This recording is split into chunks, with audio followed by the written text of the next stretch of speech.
armée qui se lève pour le servir.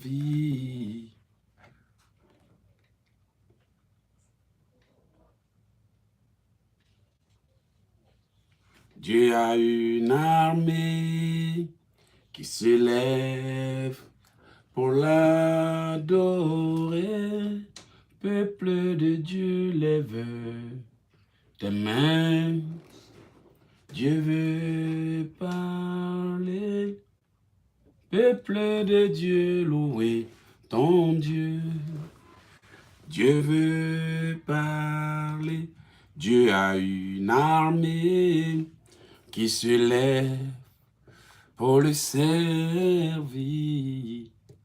Dieu a une armée qui se lève pour le louer. Peuple de Dieu, louez ton Dieu. Dieu veut parler. Peuple de Dieu, lève tes mains. Dieu veut parler. Salut Camille Bouanga. Bonjour à tous, bonjour à toutes. Voilà, je vous salue dans le nom puissant de Jésus. C'est réellement un plaisir pour moi de mettre en direct aujourd'hui et de parler, d'enseigner de la part du Seigneur. Et je suis très heureux de vous avoir en direct avec moi. C'est ce pourquoi je me suis engagé, c'est ma mission. Ma mission, c'est d'enseigner. Ma mission, c'est de prier avec les enfants de Dieu. Et je suis très heureux de ce qu'aujourd'hui, le Seigneur, dans sa miséricorde, nous permet d'être en direct et nous permet de, voilà, de faire ce programme. Oui, c'était un réel plaisir pour moi de faire ce programme, pardonnez, voilà, et de pouvoir vous enseigner. Mais n'eût été le fait que le Seigneur m'ait inspiré ou m'ait révélé ou m'ait permis d'avoir une idée, je ne serais pas là à vous enseigner, mais j'ai décidé aujourd'hui de faire un programme intitulé « Comment briser les mauvais rêves et leurs effets ». Alors, sans plus tarder, nous allons commencer à inviter les gens parce que certainement, beaucoup ne sont pas au courant du fait que je suis en direct parce que c'est un programme qui vient juste d'arriver parce que l'ennemi ne doit pas, alors nous aussi, on ne doit pas sommeiller. Donc, la phrase à méditer aujourd'hui, en plus des versets bibliques qui vont s'en suivre, c'est « Si tu ne fais pas de tes problèmes une priorité, personne ne les réglera pour toi. » Ça, c'est la phrase du jour. Si tu ne fais pas de tes problèmes une priorité, personne d'autre ne les réglera pour toi. Voilà. Que Dieu vous bénisse. Bonjour Maman Marthe. Bonjour Véronique depuis l'Italie. Bonjour à tous, bonjour à toutes. Voilà. Tout va bien. Est-ce que vous avez le son? Est-ce que du côté de la caméra qui est là, est-ce que vous avez le son? Est-ce que tout va bien? Est-ce qu'on peut enfin commencer? Si tout va bien, dites-moi. Si vous me recevez, dites-moi aussi. Si vous avez des petits soucis de connexion, n'hésitez pas aussi à me le dire, de sorte que je puisse prendre des mesures visant à améliorer l'écoute, le son et tout. Voilà, tout va bien. OK. Alors, je vous signale que nous avons 7 caméras connectées. 7 caméras, c'est-à-dire 2 pages YouTube, une page Periscope, et oui, je crois que c'est 7, 2 pages YouTube, une page Periscope et 4 pages Facebook connectées. Ce qui veut dire que si jamais vous avez des ennuis concernant l'une de vos pages, vous pouvez tout simplement aller dans la barre de recherche et de taper Eloge Ekissi. Voilà, comme ça, cela vous permettra de pouvoir suivre le message sans avoir envoyé des messages ou vous plaindre de la connexion. Et aussi, si vraiment les programmes que je fais vous tiennent à cœur ou vraiment vous servent à réellement prier, chaque fois que c'est l'heure de la prière arrive, veuillez prendre des mesures de sorte que personne ne vous dérange. Et comment est-ce que vous pouvez prendre ces mesures? Puisqu'il y a des gens qui, lorsque ils sont en direct avec moi. Salut Claude Lezo. Ils reçoivent des appels. Ils reçoivent des appels. Hormis les appels qui viennent des réseaux sociaux ou des appels qui viennent de différentes applications, je veux dire WhatsApp, Facebook, Imo, qui peuvent entrer, peu importe que nous ayons mis notre téléphone en mode avion ou pas, mais vous pouvez faire une chose. Sauf si vous utilisez votre téléphone en même temps avec les réseaux sociaux, parce que nous n'avons pas la possibilité de mettre les WhatsApp et autres en mode avion. Soit nous mettons tout en mode avion et nous coupons toute la connexion pour ne recevoir aucun appel. Mais si jamais, durant vos moments de prière, vous n'avez pas envie que quelqu'un vous appelle pour vous déranger, qu'est-ce que vous devez faire? Allez-y tout simplement dans la barre de votre menu pour ceux qui ont le Samsung et mettez le téléphone en mode avion. Une fois que vous allez mettre le téléphone en mode avion, toutes les applications seront déconnectées, c'est-à-dire que vous ne pourrez plus recevoir d'appels directs. Néanmoins, vous pouvez retourner et activer le Wi-Fi. Si vous activez le Wi-Fi, non seulement votre téléphone vous permettra de retourner sur Facebook, WhatsApp ou YouTube et autres, mais ça vous évitera les appels qui coupent, vous voyez, parce que les appels directs coupent et ça dérange. Donc, j'ai réfléchi à cette option, de sorte que si jamais vous voulez avoir une conversation où vous êtes en prière, cela ne vous dérange pas. Encore une petite chose qui peut réellement vous aider, il arrive des enfants de Dieu qui prient sur WhatsApp. Quand ils sont en train de prier sur WhatsApp, Imo et autres, la chose c'est que une fois que vous êtes en train d'utiliser l'application WhatsApp pour appeler, si vous n'êtes pas en mode avion pour activer votre Wi-Fi, mais si vous activez le mode avion et que vous utilisez les données de votre téléphone, c'est sûr que ça va désactiver toutes les données du téléphone. Mais si vous êtes en mode avion, alors que vous êtes en train de prier sur WhatsApp, Facebook ou utiliser une application pour prier, bien aimé, qu'est-ce que vous devez faire pour que personne ne coupe votre communication ou votre appel? Vous désactivez les appels directs parce que parfois, vous êtes en pleine prière et juste au moment où Dieu veut vous exaucer, Satan va inspirer quelqu'un à distance qui lui va avoir envie de vous parler et parfois c'est pour ne rien dire de bon et ils vont couper l'appel. Et par fini, il y a des gens qui ne savent pas. Eux, ils sont en pleine prière et l'appel rentre, et quand l'appel rentre, et il décroche l'appel. Oui, tu décroches l'appel, mais le truc c'est que une fois que quand tu décroches l'appel, tes pensées basculent à une autre chose, sache que tu es déjà déconnecté. Parce que tu peux croire que, oui, Seigneur, oui, tu as juste dit à quelqu'un, bon, je suis en prière, appelle-moi. Mais le problème c'est que durant la prière, il y a un moment de connexion. Ça, c'est une astuce que je vous montre avant de rentrer dans mon programme du jour. Il y a un moment de connexion. Et là, le moment de connexion va venir avec votre concentration, votre focalisation, le fait de pouvoir voir la chose en esprit et de connecter cette chose à votre vie par la prière. Mais le diable va faire quoi? Il va essayer de faire quelque chose, par exemple, il va essayer de faire quelque chose qui consiste à envoyer quelqu'un pour vous déranger. Bien, j'ai des connexions qui se coupent. Je ne sais pas s'il y a quelqu'un qui tente de perturber mes programmes, mais bon. Alors, je reprends. Donc, nous sommes en direct. Qu'est-ce que je dis? Une fois que vous êtes sur le point d'être connecté, qu'est-ce qui va provoquer? Une distraction. Votre corps qui vous démange. Vous avez envie d'aller quelque part. Parfois, en pleine prière, ce sont les maux des ventres. Vous allez aller à la toilette. Parfois, vous avez envie d'aller uriner. Il y a des gens qui sont en pleine prière, qui sont en train de se balader, prier, parler, faire tout à la fois. Mais le problème, c'est que quand on agit comme ça, la prière n'apporte aucun résultat. Donc le diable est tellement malin que lorsque nous sommes sur le point de faire écouler son royaume, de faire renverser les barrières, de faire trucs, les distractions commencent. C'est pour ça que vous allez voir que vous êtes en pleine prière. Bien aimé, je n'ai pas encore commencé, mais j'ai introduit pour éviter que vous soyez pris dans le piège. Vous êtes en pleine prière, c'est là que votre mari a envie de vous parler. Vous êtes en pleine prière, et puis parfois, c'est un peu comme si la personne se fichait éperdument du fait que vous soyez en prière. Elle vous parle, elle veut vous parler, un point, c'est tout. Et surtout quand vous êtes dans la chambre en train de prier, pour ceux qui cohabitent avec beaucoup de personnes ou qui partagent la même chambre avec beaucoup de personnes, la personne va rentrer, faire les choses et autres, et vous allez voir que ce ne sont que des perturbations, des distractions et autres. Maintenant, si vous voulez reculer ou vous mettre à part pour prier au téléphone avec quelqu'un, soit sur WhatsApp et autres, qu'est-ce que vous devez faire? Mettez votre téléphone en mode avion. Vous mettez votre téléphone en mode avion si vous êtes à la maison et vous retournez dans la barre des menus pour activer le Wi-Fi.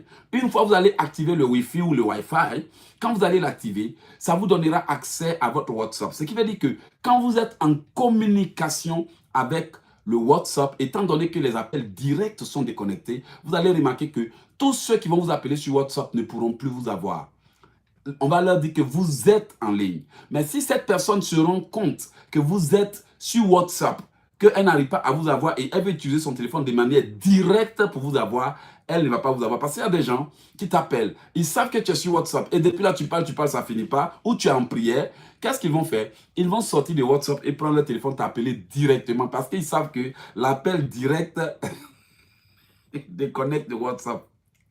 Donc, l'appel direct déconnecte le WhatsApp. Donc, si par exemple, c'est quelque chose de sérieux, d'accord, je pense qu'on puisse t'appeler et te dire bonjour, te saluer, t'informer. Mais lorsque cela arrive, alors que vous êtes en pleine prière, ça coupe l'inspiration, ça déconcentre, ça perturbe, ça désoriente et autres. Donc maintenant, je vous ai montré le secret. Si vous avez une affaire importante à discuter, une prière à faire, vous appelez votre frère, votre soeur, quelqu'un pour prier, au moment où vous êtes en train de prier, mettez votre téléphone en mode avion. Donc, ce sont des précautions à prendre. Il y a des gens qui sont en direct avec moi et qui sont en train de prier et les appels rentrent en désordre. Les appels rentrent en désordre, tu vas dire que tu suis éloge, mais tu n'arrives pas à obtenir des réponses parce qu'il y a toujours des perturbations. Parfois, tu es en pleine prière, quelqu'un veut te parler et c'est toujours en pleine prière que les gens viennent frapper à la porte. Bien aimé, j'ai déjà échappé à une chose que je vais vous dire. C'est un témoignage et c'est mon impression, mon expérience, pardon, mon témoignage. Je me rappelle, une année, j'avais aidé un ami.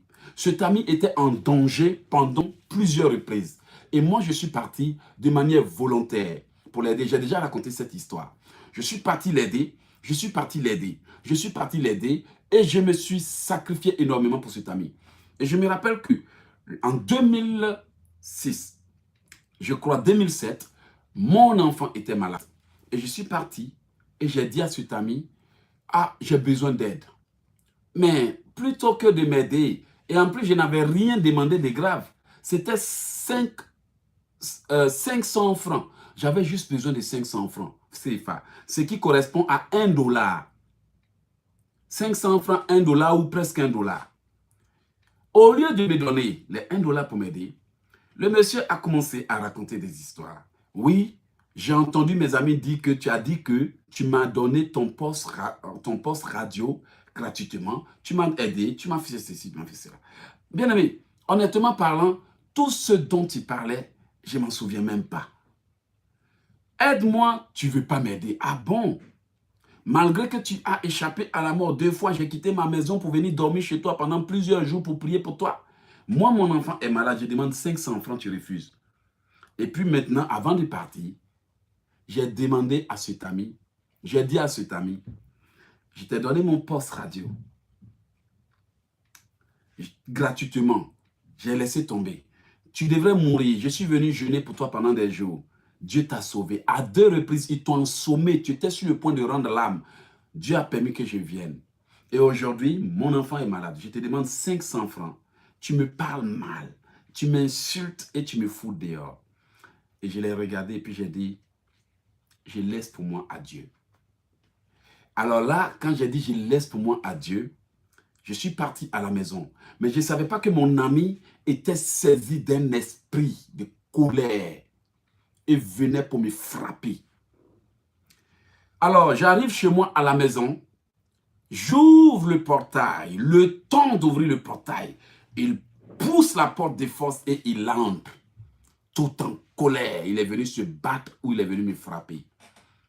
Oui, il n'est pas d'accord que je laisse pour moi à Dieu. Dieu n'a rien à voir dans ça. Je lui ai dit oui, Dieu n'a rien à voir dans ça. Tu es venu chez moi pour me frapper. Et puis à l'époque, je lui ai dit, tu es mon ami, mais je vais te dire la vérité. Moi, j'ai fait les arts martiaux 13 ans et j'ai rarement perdu mes combats. Si tu t'amuses, je vais te frapper. Aller-retour, et tu ne pourras même pas me toucher. C'est ce que je lui ai dit à l'époque. C'est un bon ami. D'ailleurs, peut-être qu'il me regarde. Et je lui ai dit, je vais te frapper. Mais je ne suis pas allé apprendre les arts martiaux pour venir me battre. J'ai eu 11 médailles, or, argent, j'ai eu des trophées et j'ai presque gagné tous mes combats. Si tu t'amuses, je vais te frapper, mais comme tu es mon ami, moi, je ne vais jamais me battre avec toi. Et puis il me dit non, il ne faut pas tuer mon cœur. En Côte d'Ivoire, quand quelqu'un dit il ne faut pas tuer mon cœur, c'est comme si tu le calmes, tu l'amadoues. Il a dit non, ce n'est pas question de tuer ton cœur. Tu t'amuses, je vais te frapper. Mais moi, je ne peux pas me battre avec toi parce que tu es mon frère. Et quand j'ai dit ça, bien aimé, il était tout en colère et il est rentré chez lui. Je n'étais pas tombé dans le piège du diable. Je n'étais pas tombé dans le piège du diable.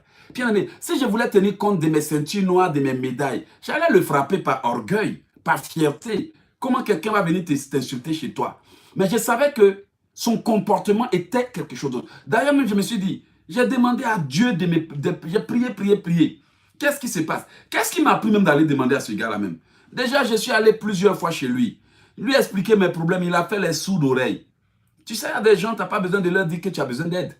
Le gars, il t'explique ses problèmes et ça sous-entend déjà qu'il a besoin d'argent ou il a besoin de soutien. C'est une manière indirecte de demander. Mais lui, il savait. Qu'est-ce qui m'a poussé à aller là-bas? Mais je savais que c'est parce que Dieu était sur le point de l'aider. Et à l'époque, je vivais avec quelqu'un. Qu'est-ce qui se passe? À 5 heures du matin, 4 heures, j'avais déjà prié jusqu'à 5 heures du matin, à genoux, en train de dire à Dieu, j'ai besoin d'aide. J'ai besoin d'aide. Et tout à coup, à l'époque, la personne avec qui je vivais est sortie pendant que je priais. Elle est allée au robinet et elle n'a même pas touché le robinet. Pouf, le robinet d'eau a éclaté et l'eau était en train de jaillir partout dans la cuisine. Et là, je me suis senti obligé d'arrêter la prière pour aller. Et tout à coup, j'entends la voix de Dieu qui me dit, continue de prier.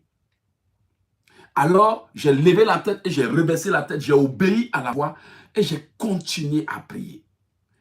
Et après, Dieu me permet de comprendre que tous ces incidents qui ont eu lieu n'étaient rien que des distractions. Si tu tombais dedans, ton miracle n'allait jamais arriver. Il m'a permis de comprendre. En fait, ma prière était à quelques secondes d'être exaucée quand le diable a commencé à manipuler et autres. Il peut même te manipuler toi-même. Et c'est là que, le lendemain, moi qui suis allé demander 500 francs et on m'a refusé, 1 $, on m'a refusé, quelqu'un m'appelle des États-Unis et il venait de me faire un virement de 400 000 francs, c'est-à-dire 800 $ américains. Bien aimé, si par orgueil, j'avais répondu, si par fierté, j'avais dit, mais attends, ce gars-là, il peut me faire quoi? Tu peux me faire quoi? Tu es qui? Tu es quoi? Tu es qui? Tu peux faire quoi? Si par orgueil, j'avais cédé pour aller me battre, Satan allait dire j'ai gagné. Et il allait retirer la bénédiction. Et vous allez voir, la personne qui devrait prendre la décision pour m'envoyer l'argent n'allait jamais me l'envoyer. Es-tu déjà tombé dans le piège de l'ennemi sans le savoir? As-tu déjà répondu à une injure à laquelle tu ne devrais même pas répondre? Es-tu allé te venger? As-tu fait quelque chose à quelqu'un? Quelqu'un t'a-tu insulté sans raison valable? Blessé, jugé? As-tu entendu que quelqu'un a parlé de toi et puis tu n'as pas pu supporter, tu allais répondre? As-tu appris que quelqu'un a fait quelque chose et puis sans te contenir? Ton mari t'a-t-il piétiné et puis sans te contrôler, tu as répondu? Tes enfants ont-ils fait quelque chose et puis sans le comprendre, tu es tombé dedans? Repends-toi. Repends-toi. Tu es tombé dans le piège au seuil de ta percée sans même le savoir. Tu prétends que Dieu ne t'a pas exaucé, mais Dieu t'a exaucé. Mais avant que la bénédiction n'arrive, Satan t'a juste piégé et tu es tombé dedans. Mon but, c'est de vous enseigner. Mon but, c'est de vous orienter. Mon but, c'est de vous apprendre à détecter les œuvres du mal et à éviter les pièges que Satan tend aux enfants de Dieu. Je ne sais pas pourquoi je donne ce témoignage. Peut-être que Satan a décidé qu'au bord de ta percée, il va te faire manger ton totem, comme je l'ai dit hier. Peut-être qu'au bord de ta percée, ils vont t'envoyer quelqu'un pour te piéger. Le piège peut avoir différents aspects pour certaines personnes. Pour d'autres, ils seront tentés par les critiques, Pour d'autres, c'est quelqu'un qui va leur taper dessus sur les nerfs. Ce qui est sûr, il fera tout pour vous avoir. Mais vous devez faire tout pour ne pas tomber dans le piège. S'il vous plaît, pas gentillesse, je ne veux pas dire pas politesse parce que ça serait un mot trop fort, pas gentillesse. Si vous avez envie de me dire quelque chose, écrivez-moi après le programme. Mais soyez gentil, ne m'écrivez pas des commentaires inutiles ou des réclamations ou des choses ou des plaintes inutiles durant ce programme. Vous n'êtes pas les seuls à lire. Vous voyez que la foi demande la sagesse. Je ne peux pas avoir quelque chose de privé à dire à Eloge et je vais me mettre là devant tout le monde pour lui expliquer ça. Ça là, on n'a même pas besoin d'expliquer, même à Maëlys, ma fille, on n'a pas besoin d'expliquer à qui que ce soit. Que si tu as envie de parler à quelqu'un, ce n'est pas en public que tu dois le faire. OK? Donc, s'il te plaît, par gentillesse, je veux dire, tu attends après le programme, tout le monde entier a mon numéro de téléphone. Tu m'appelles gentiment, frère Eloge, je vais acheter un livre. Frère Eloge, je vais t'expliquer quelque chose. Frère Eloge, j'ai tant. Et ça sera très gentil de la part du frère Eloge. Et ça sera vraiment apprécié. Je pense que c'est la moindre des choses à faire. Moi, je ne peux pas venir dire des choses. Même si j'ai rends mes témoignages, que j'ai dit le nom de quelqu'un tout de suite, la personne va dire que tu m'as exposé. Je me rappelle qu'un jour, j'avais juste rendu un témoignage qui ne concernait même pas une sœur. Mais comme la sœur, elle m'avait raconté une histoire similaire, ou bien elle vivait une situation similaire, elle croyait que c'était son affaire que j'étais venu exposer. Beaucoup d'enfants de Dieu sont comme ça.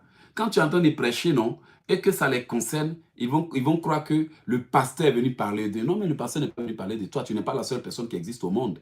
Mais, de grâce, quand on est en train de rendre des témoignages, dire des choses et autres, on ne dit pas les noms des personnes concernées. Pourquoi? Parce qu'on veut préserver les identités. Ce qui fait que, même si j'ai quelque chose à dire à quelqu'un, je vais le faire inbox.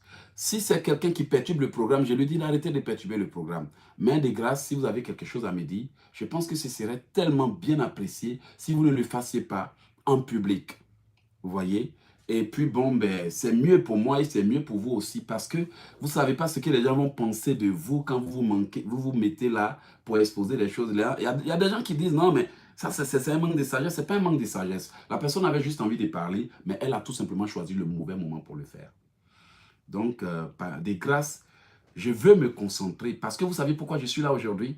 Je n'étais même pas supposé être là. Mais j'ai jugé bon d'être là. C'est pour vous. C'est pour vous. Peut-être que vous dites non, le frère Eloge n'a rien à faire. J'ai beaucoup à faire. J'ai 10 livres à terminer. Des livres à poster. Mes enfants qui m'attendent. Beaucoup de choses à faire. Beaucoup de choses à gérer. Mais je suis là pour vous. Je suis là. Donc, évitez de vous plaindre. Sinon, si tout le monde veut se plaindre, c'est sûr que le programme n'aura pas lieu. Je vous aime beaucoup, sans quoi je ne ferai pas ces sacrifices. Que Dieu vous bénisse. Désolé si vous m'avez envoyé des messages auxquels je n'ai pas encore répondu. Je vous présente mes excuses. Ok? Je présente mes excuses à tout le monde. Si vous m'avez appelé que je n'ai pas décoché, je vous présente mes excuses. Bien aimé, figurez-vous que le téléphone ne reste pas collé à mes oreilles 24 heures sur 24. Vous le savez. Un jour ou l'autre, je dois déposer le téléphone un peu pour aller méditer la Bible. Je dois déposer un peu certaines choses pour me concentrer, pour me reposer. Donc, vous voyez, quand les gens ont l'impression que je suis toujours collé au téléphone, 24 h 5 homme de Dieu, je t'appelle, prie pour moi. Homme de Dieu, je viens de faire rêve, je vais t'expliquer. Homme de Dieu, homme de Dieu, homme de Dieu, homme de Dieu, homme de Dieu. Ça, on sait que c'est entre nous les Noirs. C'est entre nous les Noirs. Je vais entendre quelqu'un dire, c'est entre nous les Noirs. On se comprend très bien, on se connaît très bien. Les Noirs. Alors, que Dieu vous bénisse. Évitez tout ça là. À l'instant même où je prie, si l'ennemi a déposé quelque chose entre tes mains, un problème, une difficulté, une confusion, de sorte à te tenir occupé avec le temps qu'il te vole, au nom de Jésus, je retourne ça à l'envoyeur et j'exige la restitution de ta vie, au nom puissant de Jésus. Avant qu'on entame le beau programme d'aujourd'hui, avant qu'on ne démarre le beau programme d'aujourd'hui, je vais te demander une faveur. Parfois, vous savez, on est 15 000 personnes connectées. Parfois, on est combien de personnes connectées? Mais quand je demande aux gens de partager, parfois, 100 partages. 75 partages. Et tu as juste comme l'impression que les gens sont là pour prendre seulement, mais ils ne veulent pas contribuer eux-mêmes. Donc, je suis obligé de temps en temps moi-même de m'arrêter pour partager. Je demande à ceux qui ont l'habitude de partager, mes frères et sœurs, mes amis, mes vrais enfants spirituels, ceux qui veulent vraiment m'aider à évangéliser, je vous demande de m'aider à partager. Comme ça, on va toucher le monde, on va évangéliser ensemble. Partageons et puis je vous donnerai les secrets. Les secrets gratuits pour vous aider.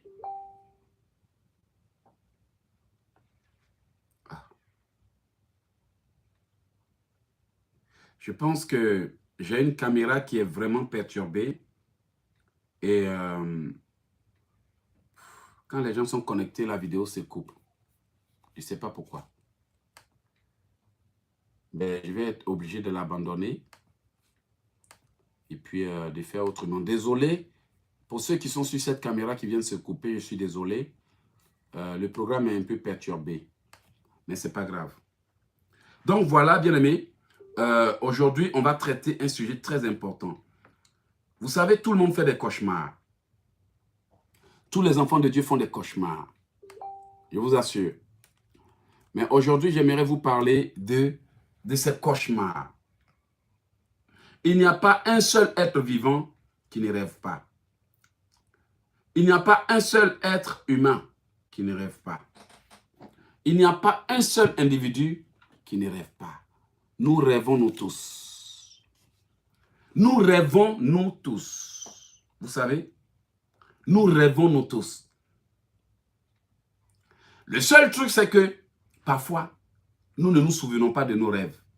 Parfois, nous ne comprenons pas nos rêves. Parfois, nous ne savons pas comment traiter nos rêves. Je crois que j'avais déjà fait un programme d'où j'ai un peu parlé des rêves. Mais aujourd'hui, je vais aller plus profondément. Je vais aller en profondeur. Il est tellement important pour vous de savoir briser les mauvais rêves. Vous savez, je le dis toujours, j'aime pas qu'on m'appelle pour expliquer les rêves parce que beaucoup de gens n'appellent pas pour expliquer les rêves pour juste prendre des mesures. Ils appellent pour expliquer les rêves juste pour satisfaire leur curiosité. Je vous assure, ce que je vous dis là, c'est la vérité. Ils appellent juste pour satisfaire leur curiosité. Papa, j'ai fait un cauchemar. Je veux savoir ce que ça veut dire. Et effectivement, tu vas leur dire, voici ce que ton rêve veut dire. Et puis bon, en plus de ça, ils vont aller s'asseoir. Ils ne font rien. Je vous garantis. C'est la vérité que je vous dis. Papa, voici ce que ton rêve veut dire. Ils vont, bien aimé, combien d'entre nous ont eu la signification de leur rêve et ont décidé de prendre une semaine de jeûne jusqu'à ce que la chose se règle? Combien d'entre nous ont déjà été avisés par Dieu par rapport aux choses à venir? Peut-être le Seigneur t'a dit que tu seras béni. Tu as vu ça en rêve. Il t'a révélé en songe que tu es sur le point d'entrer dans ta destinée. Mais bien aimé, combien ont su, combien ont reçu des prophéties leur disant que ton heure a sonné? Combien ont eu des attaques leur disant que c'est parce que ton temps est arrivé que l'ennemi te combat? Combien ont décidé de faire quoi? Ont-ils décidé de faire ont décidé de dire, si Dieu m'a révélé que l'ennemi s'est levé pour m'attaquer parce que je suis sur le point d'être béni, alors là, je ne me reposerai pas jusqu'à ce que j'entre dans la destinée. Ils veulent satisfaire leur curiosité. Rien que la curiosité. Il y a un esprit qui détruit les enfants de Dieu. Et je vais vous le dire aujourd'hui, avant qu'on aille à notre thème principal. C'est l'esprit de curiosité. Le démon de curiosité. Ce démon de curiosité est en train de perturber les enfants de Dieu. Ce démon de curiosité. Bien-aimé, peut-être que vous croyez que je m'amuse, hein? Cet esprit va faire que tu as envie de tout savoir. C'est ce démon-là qui fait que les gens fouillent dans la vie des gens. Ils veulent savoir. Hé, hey, ma chérie, ton projet là, c'est comment? On dit quoi, mon frère? Ton affaire là, c'est comment? Même pas pour te donner des solutions. Quand tu vas leur dire, ah, c'est comme ça, ah, oh, grâce à Dieu, ça va aller. C'est tout, hein? C'est tout. Combien de personnes vous ont appelé pour vous demander concernant votre affaire et vous ont donné des conseils pratiques? Regardez-moi, vous allez voir. C'est pour juste satisfaire la curiosité. Tu as eu un problème. Ils vont te demander, ton problème c'est comment? C'est même pas pour te donner des conseils. C'est pour juste savoir, est-ce que tu es sorti de la situation ou pas? C'est tout. C'est pour juste savoir comment les choses vont pour toi. C'est tout. Et après, ils vont se réveiller la nuit ou le matin, l'esprit de curiosité. Ils veulent savoir ce qui se passe sur Facebook. Le démon de curiosité. Les gens sont accrochés au journal télévisé. Ils veulent savoir tout ce qui se passe dans le monde entier. Vous croyez que je m'amuse? Esprit de curiosité.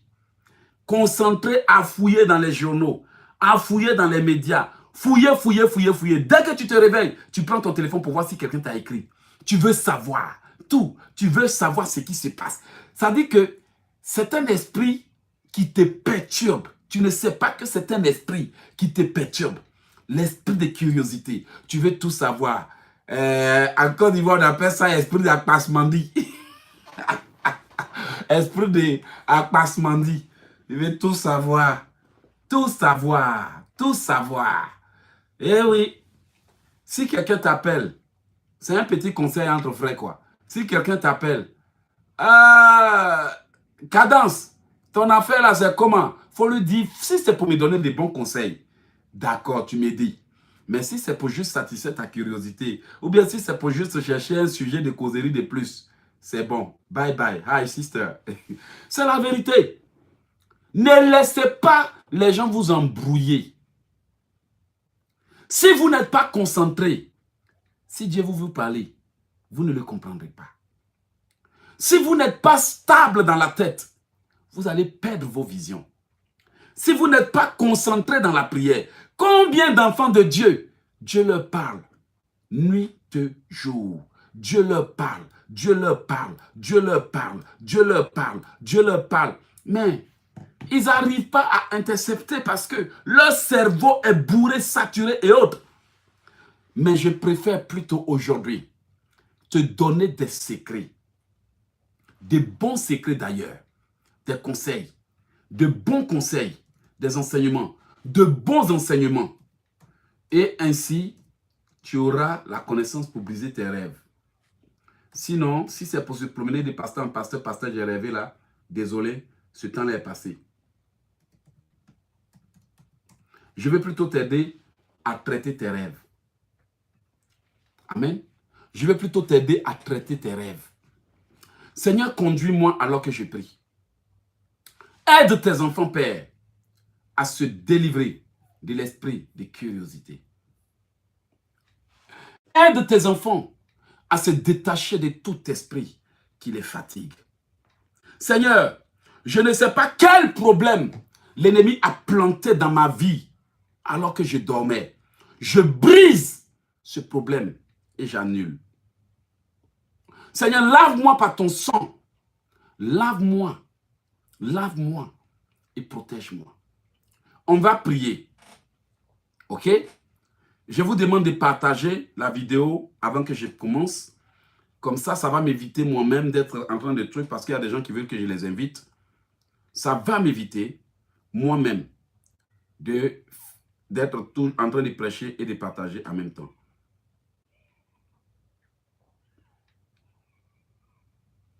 Ça va m'éviter ça. Oui, il y a des gens qui se laissent utiliser par la sorcellerie sans savoir qu'ils sont utilisés par la sorcellerie. Et je vais vous donner toutes ces astuces aujourd'hui. Il y a des gens qui sont utilisés par la sorcellerie, mais ne savent pas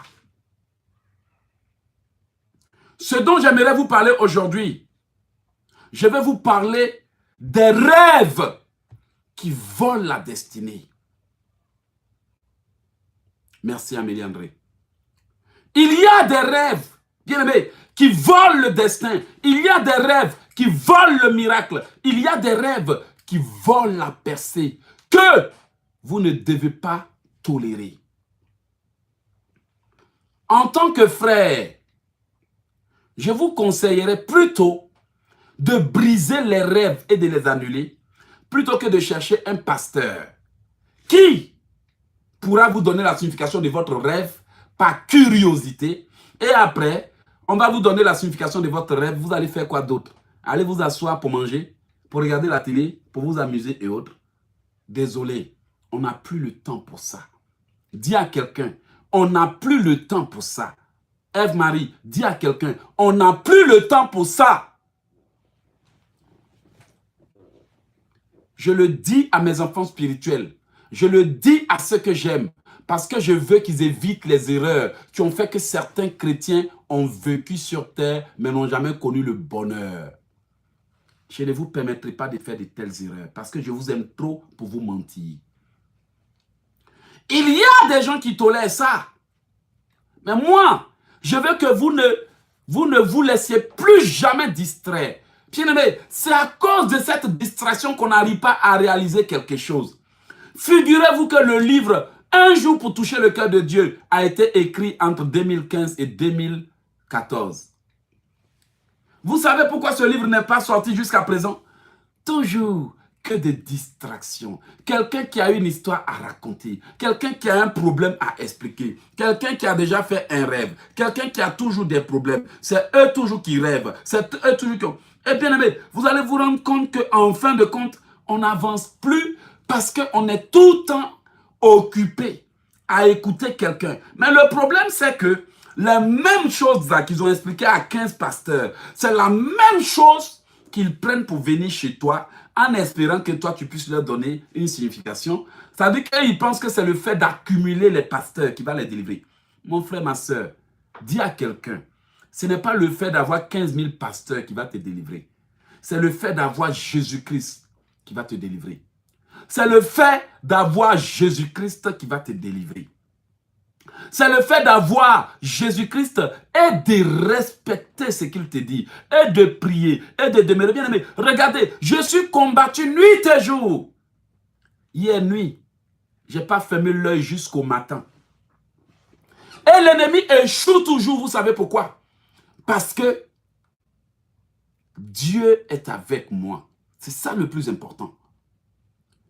Donc, si Dieu n'est pas avec toi, tu vas faire quoi? Tu vas faire quoi? Non. Il y a trop d'embrouilles. Et je pense que parfois mes enfants, même spirituels, sont tombés dedans. Il y a trop d'embrouilles. Et parfois mes enfants spirituels se sont laissés avoir. Je veux les éclairer. Je veux les éclairer. Les conversations inutiles, tout ça, là, ça vous prend l'énergie. Se promener pour raconter tes problèmes à un pasteur, ça a déjà réglé ton problème? Tu continues de faire les mêmes cauchemars. Pasteur, j'ai un mari de nuit, tu as raconté ça fatigué. Ça a changé quoi? Pasteur, je mange en rêve, mais tu continues de bouffer en rêve. Pasteur, j'ai des rapports intimes en rêve. Pasteur, j'ai des couches de nuit, mais tu continues d'avoir la même chose. Parce que tu n'as pas compris. Ça ne sert à rien d'aller consulter pour qu'on t'explique ce dont tu es déjà au courant. Bien aimé, c'est la vérité. La plupart de nos problèmes, nous les connaissons. La plupart de nos problèmes, nous les connaissons. Moi, Éloge, je connais mes problèmes. Je connais mes problèmes. Qu'est-ce qu'il me faut? Avoir la foi. Qui parmi vous ne sait pas qu'il y a la sorcellerie dans sa famille? Qui parmi vous, bien-aimés, dites-moi, ne sait pas qu'il y a des fétiches en Afrique? Qui parmi vous ne sait pas qu'il y a la méchanceté humaine? Qui parmi vous ne sait pas que s'il veut réussir, il y aura des combats? On le sait, nous tous, non? Maintenant, pourquoi les gens ne foutent rien? Et ils préfèrent plutôt qu'on leur explique leur misère, leur mésaventure, leurs problèmes, qu'on leur en donne des explications. Je ne sais de quelle explication ils parlent, alors qu'ils savent tout, même Dieu lui-même leur parle. Mais ils s'en fichent éperdument. Et je veux que mes enfants spirituels évitent ça. Je veux qu'ils évitent ça. Je veux qu'ils évitent vraiment ces pièges-là. Je veux qu'ils évitent ça.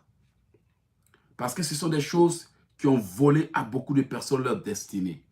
Je vous assure. Le fait de ne pas prendre le problème en main, ça a volé à certains leur destinée.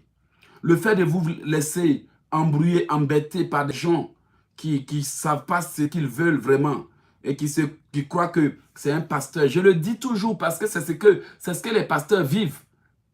Parfois, les gens t'appellent pour te raconter des bêtises. Tu es même étonné, tu dis, c'est incroyable. Ça ne va même pas m'étonner si un jour quelqu'un m'appelle pour prier pour son chien. Ça ne va même pas m'étonner. Si un jour quelqu'un m'appelle pour dire son pneu est crevé, frère, il faut prier pour le pneu de ma voiture. Je vous assure, ça ne va même pas m'étonner. Si un jour quelqu'un te dit de prier pour son chat, ne sois pas surpris, je t'avertis en même temps. Mais aujourd'hui, je vais t'éviter de faire les erreurs qui volent la destinée. Bien-aimés, voici ce que la Bible dit. Prenez Genèse 41, verset 14. Genèse chapitre 41, à partir du verset 14. De 1 à 14. Au bout de 2 ans, le pharaon fit un rêve dans lequel il se tenait près du fleuve. Alors, 7 vaches, belles et grasses, sortirent du fleuve et se mirent à brouter dans la prairie. 7 autres vaches maigres sortirent du fleuve après elles et se tinrent à côté d'elles au bord du fleuve. Les 7 vaches maigres mangèrent les 7 vaches belles et grasses. Puis le pharaon se réveilla. Il se rendormit et fit une seconde fois un second rêve. 7 épis, gros et beaux, montèrent sur les mêmes tiges. Et 7 épis maigres et brûlés par le vent d'est poussèrent près d'eux. Les épis maigres engloutirent les 7 épis gros et pleins. Puis le pharaon se réveilla. Voilà quel était le rêve. Le matin, le pharaon eut l'esprit troublé et fit appeler les magiciens et tous les sages de l'Égypte. Et il leur raconta ses rêves, mais personne ne put lui expliquer. Bien-aimé, le pharaon a fait appeler tout le monde. Je ne sais pas combien de personnes tu as appelé déjà. Mais la Bible dit que personne ne put lui expliquer. Vous savez, faites attention aux fausses significations de rêve. Parce que parfois, les gens vont vous donner des significations de votre rêve qui vous désorientent totalement. Ça veut dire qu'ils vous donnent la signification du rêve. Et puis toi-même là, tu te tues pour rien. J'ai déjà vu ça. J'ai déjà vu ça. Des mauvaises interprétations de rêves. Très mauvaises interprétations. Parce que vous croyez que parce qu'il s'appelle pasteur, parce qu'il s'appelle le loge, il a le don de rêve. Non. Il a le don d'expliquer seulement ce que Dieu lui dit. C'est ça un homme de Dieu. Un prophète. Il ne révèle que ce que Dieu lui dit. Voici ce qui se passe. La Bible déclare que Pharaon a fait appeler tous les sages. Alors, le grand responsable des boissons prit la parole et dit au Pharaon, je vais rappeler aujourd'hui le souvenir de ma faute. Le Pharaon était irrité contre moi, contre ses serviteurs, et il m'avait fait mettre en prison dans la maison du chef des gardes, ainsi que le chef des boulangers. Nous avons tous les deux fait un rêve au cours d'une même nuit. Et chacun de nous a reçu une explication en rapport avec le rêve qu'il avait fait. Il y avait là avec nous un jeune hébreu, un esclave du chef des gardes. Nous lui avons raconté nos rêves et il nous les a expliqués. tout s'est produit conformément à l'explication qu'il nous avait donnée. Le pharaon m'a rétabli dans ma fonction et a fait pendre le chef des boulangers. Le pharaon fit appeler Joseph et on s'appressa de le faire sortir de prison. Il le rasa, le changea de vêtements et se rendit vers le pharaon. Alors, il dit à Joseph, j'ai fait un rêve et personne ne peut l'expliquer. Et j'ai appris à ton sujet que tu peux expliquer un rêve. Bien-aimé, il y a quelque chose qui me frappe dans ce récit biblique. Pharaon fit sortir Joseph de la prison et avant même que Joseph ne se présente à Pharaon, il le rasa. Peut-être que vous ne l'avez pas remarqué. Je vais remettre la photo sur Facebook si je ne l'oublie pas. Si je ne l'oublie pas, en 2016, j'ai posé une action. Peut-être que personne ne l'a remarqué. En 2016, et la photo est encore sur Facebook. Et pour pouvoir vous prouver ce que je dis, je peux vous ramener la photo. En 2016, j'ai décidé de changer de vie.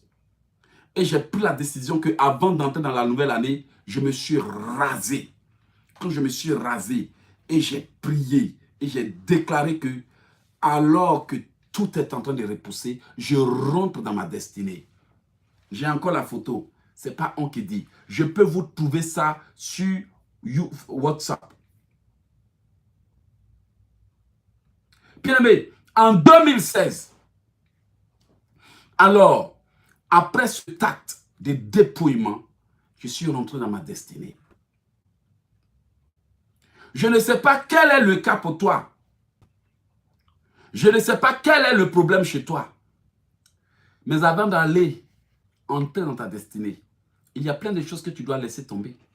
Tu dois changer ton état d'esprit. Tu dois aussi parfois changer ton apparence.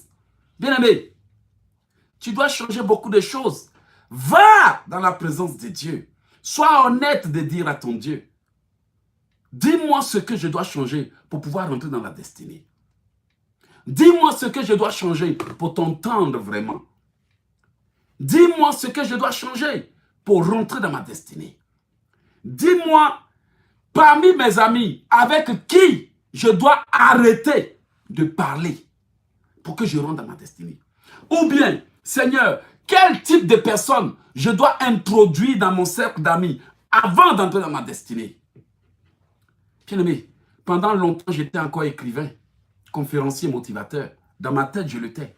Mais il y a eu des gens qui sont entrés dans ma vie et qui ont dit, qui m'ont réveillé, qui m'ont encouragé et je suis rentré dans ma destinée.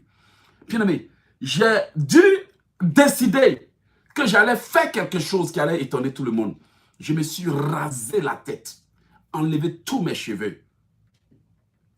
Et là, peut-être que dans mon cas, j'ai juste décidé de me raser pour devenir une nouvelle personne. Peut-être que dans ton cas, il y a quelque chose que tu dois ôter de ta vie. Vous savez pourquoi je l'ai fait? Je l'ai fait parce que je voulais poser un acte prophétique. Je l'ai fait parce que je voulais être béni. Je l'ai fait parce que j'étais fatigué de ma vie. Je l'ai fait parce que je voulais une nouvelle chose. Charles. Donc, bien aimé, autour de Joseph, le pharaon le fit raser. Et on l'emmena devant le pharaon. Bien aimé, on l'a changé parce que sa vie était sur le point de changer. Le pharaon dit à Joseph, j'ai fait un rêve. Genèse 41 au verset 15. J'ai fait un rêve, personne ne peut me l'expliquer. Et j'ai appris à ton sujet que tu expliques les rêves. Après avoir entendu, Joseph répondit au pharaon, ce n'est pas moi, c'est Dieu qui te donnera une réponse favorable à Pharaon. C'est ce que certains enfants de Dieu doivent comprendre. Comprenez-le et évitez de vous tromper. Je suis désolé. Ce n'est pas parce que vous avez des pères spirituels que vous croyez qu'ils ont la réponse à tout. Méfiez-vous des explications de rêves qu'on vous donne alors que la personne n'est pas connectée à Dieu. Vous vous faites trop dribbler. Combien de gens, à cause des prophéties mal interprétées, ont fait de mauvais choix? J'ai vu des sœurs, oui, moi, je ne veux pas me marier à un noir parce qu'on m'a prophétisé que je dois me marier à un blanc. Mais depuis 20 ans, le blanc il ne vient pas. J'ai vu des sœurs, non, moi, on a prophétisé que c'est dans ce métier que je dois avancer. Mais on t'a donné une prophétie que c'est dans ce métier que tu vas avancer, mais tu es en train de vieillir, le métier, tu le fais, même ça ne te rapporte rien. Oui, on m'a dit que moi, c'est en France. Bien aimé, Satan même peut te mentir pour dire que toi, là, voici le pays de ton rêve. Alors que ce qu'il a planté dans ton cœur, là, ça n'a rien à voir avec le dessein de Dieu pour toi. Est-ce que la Bible ne nous dit-elle pas que il y a beaucoup de desseins dans le cœur de l'homme, mais c'est la volonté de Dieu qui s'accomplit? Donc, ce qui veut dire que tous ces autres desseins-là, qui a sémé? Qui a sémé? Vos voix ne sont pas mes voix ne sont pas vos voix, vos pensées ne sont pas mes pensées. Mais qui te boue la tête avec les autres visions et autres? Bien aimé, quand ta vision, quand tes rêves, quand tes projets, au bout de quelque temps ne s'accomplissent pas, remets-toi en cause. Seigneur, est-ce que j'ai fait le bon choix? Il y a des gens qui se font des illusions. Le diable les embête, le diable les embrouille. Des femmes qui viennent me voir, oui, Dieu m'a dit que cet homme-là, c'est mon gars. Mais depuis longtemps, tu pries, tu intercèdes, le gars, il ne te regarde même pas. Il te calcule, comme on dit en Côte d'Ivoire. Il ne te calcule même pas. Il ne te calcule même pas. Peut-être même qu'il a sa copine là-bas et toi, tu es en train de te faire des illusions. Vous voyez, il y a des gens, ce sont des démons d'illusion qui les fatiguent. Démons d'illusion. Je lis ce démon d'illusion qui fatigue les enfants de Dieu avec des faux rêves. Démon d'illusion. Tu as un bon songe. Avant de te réveiller, tu as d'autres songes. Et pas fini, tu es confus. Aujourd'hui, je vais vous donner plusieurs versets bibliques concernant les mauvais rêves. Tu as un autre songe. À peine, tu veux te réveiller, un autre songe vient. Mais quand tu analyses bien, tu te rends compte que le dernier songe est venu pour camoufler la révélation de Dieu. Donc, ne vous embrouillez pas. Ne vous embrouillez pas. Évitez de vous laisser avoir par Satan. Quand vous croyez que c'est Dieu qui vous a parlé, et que vous priez, vous priez, vous priez, vous priez, pour quelque chose que Dieu lui-même vous a dit, et il est incapable de vous expliquer les raisons. Mais il y a un problème, c'est que peut-être que ce n'est pas Dieu qui vous a parlé. C'est peut-être vos pensées. Il y a aussi les désirs qui viennent du cœur. Mais un jour ou l'autre, faire emmener l'affaire devant Dieu et prier jusqu'à ce que Dieu te réponde. Mais vous, qu'est-ce que vous allez faire? Vous, tout de suite, vous commencez à courir parce que vous avez fait rêve. Vous prenez le téléphone. Dieu m'a mis à cœur que c'est toi qui puisses me l'expliquer. Et puis, Dieu t'a mis à cœur. Mais tu appelles la personne te dit, je ne suis pas disponible. Mais c'est que ce n'est pas Dieu qui t'a mis à cœur. Ce sont tes pensées qui t'ont parlé. C'est déjà arrivé. Ou quelqu'un me dit, oui, que Dieu lui a dit de m'appeler pour dire que je dois prier pour lui à l'instant même. Alors que quand tu m'appelles là, je suis en train de faire autre chose. Ce n'est pas Dieu. Le jour que Dieu m'a dit de parler à un frère qui est en France, bien aimé, j'étais là et puis je m'endormais et puis j'ai eu la vision. Quand j'ai eu la vision, je me suis réveillé. Sur le champ, j'ai appelé sa fiancée. J'ai envoyé un message, j'ai dit, dis-lui de me contacter urgemment. Et quand Dieu m'a donné la signification, j'ai tout de suite compris. Je lui ai dit, frère, tu es en danger. Voilà. Et il m'a dit, frère Eloge, c'est vraiment Dieu qui t'a parlé. Hier, voici ce qui s'est passé. Une autre fois encore, il a eu un problème. Tac, Dieu m'a parlé. J'ai pris le téléphone, je l'ai appelé. Il dit, frère, c'est vraiment Dieu qui t'a parlé. Et ce frère, il était malade. Quand il m'a appelé, Dieu m'a convaincu qu'il devrait prier pour lui. Bien aimé, quand il allait faire les examens, la maladie a disparu après la prière. Si il m'avait appelé dans la chair, prie, alors que je ne suis même pas disponible, ça n'allait pas marcher. Vous voyez, dans le temps, c'est Dieu qui a envoyé les prophètes vers les enfants. Mais maintenant, les enfants de Dieu ont développé une mentalité de maraboutage. Mentalité de marabout. Qui consiste à se promener seulement, pasteur. Alors qu'eux-mêmes, ils ont des dons, ils ont des potentiels, ils ont des connaissances. Il faut tout simplement qu'on leur dise comment vivre pour plaire à Dieu. Et surtout, quand tes rêves commencent à devenir sombres, c'est que le diable t'a envoûté. Là, tu prends l'huile d'onction, tu te laves avec et tu pries pour briser les envoûtements. Tu vas voir qu'une fois l'envoûtement tombe, que ce soit avec l'huile d'onction ou l'huile d'olive, même si ce n'est pas ça, quand tu vas aller prendre un bain de purification ou bien quand tu vas rentrer dans un moment de jeûne, les choses vont tomber et tu vas commencer à voir Dieu, à voir ce que Dieu te dit. C'est pour cela que vous allez voir que beaucoup de gens, quand ils ne priaient pas, n'avaient pas de songe. Mais quand ils commencent à prier, leurs songes commencent à se multiplier. Parce que les écailles tombent, les envoûtements tombent, les barrières tombent. Et c'est pour ça que quand vous êtes en train de prier, beaucoup, vous commencez à faire beaucoup de songes. Ce n'est pas parce que l'ennemi vous attaque beaucoup. C'est qu'avant, l'ennemi vous attaquait, mais vous étiez incapable de voir. Il vous attaquait quand même, mais vous étiez incapable de voir, puisque vous ne vous souvenez pas de vos songes. Donc vous vous êtes réveillé, ils vous ont attaqué, vous n'ont pas attaqué, vous ne sentez pas, vous ne voyez pas. Le seul truc que vous voyez, c'est quand les choses commencent à se bloquer, que vous sentez vraiment qu'il y a des combats dans votre vie. Sinon, en réalité, le combat était là depuis votre enfance jusqu'à aujourd'hui. Le seul problème, c'est que vous ne vous souvenez pas de tous vos rêves. Vous vous réveillez là, est-ce que c'est de tous vos rêves? Le combat est déjà là. Il y a des gens, c'est quand ils commencent à faire des rêves qui se lèvent pour prier. Au nom de Jésus, depuis longtemps, l'ennemi est en train de travailler ta vie. C'est pour ça que je vous dis de prier en tout lieu, en tout temps. Je vous conseille des livres de combat, des choses pour être alerte. N'attendez pas quand vous commencez à voir les effets du combat de l'ennemi avant d'être bien aimé. Il y a parfois quand vous commencez à voir la carie dentaire, c'est que la dent est déjà foutue. La vérité est bonne à dire. Quand vous commencez à voir la carie dentaire, c'est que la dent est déjà foutue. Donc, parfois, quand vous voyez les problèmes, c'est que l'ennemi est déjà en train de ronger votre vie.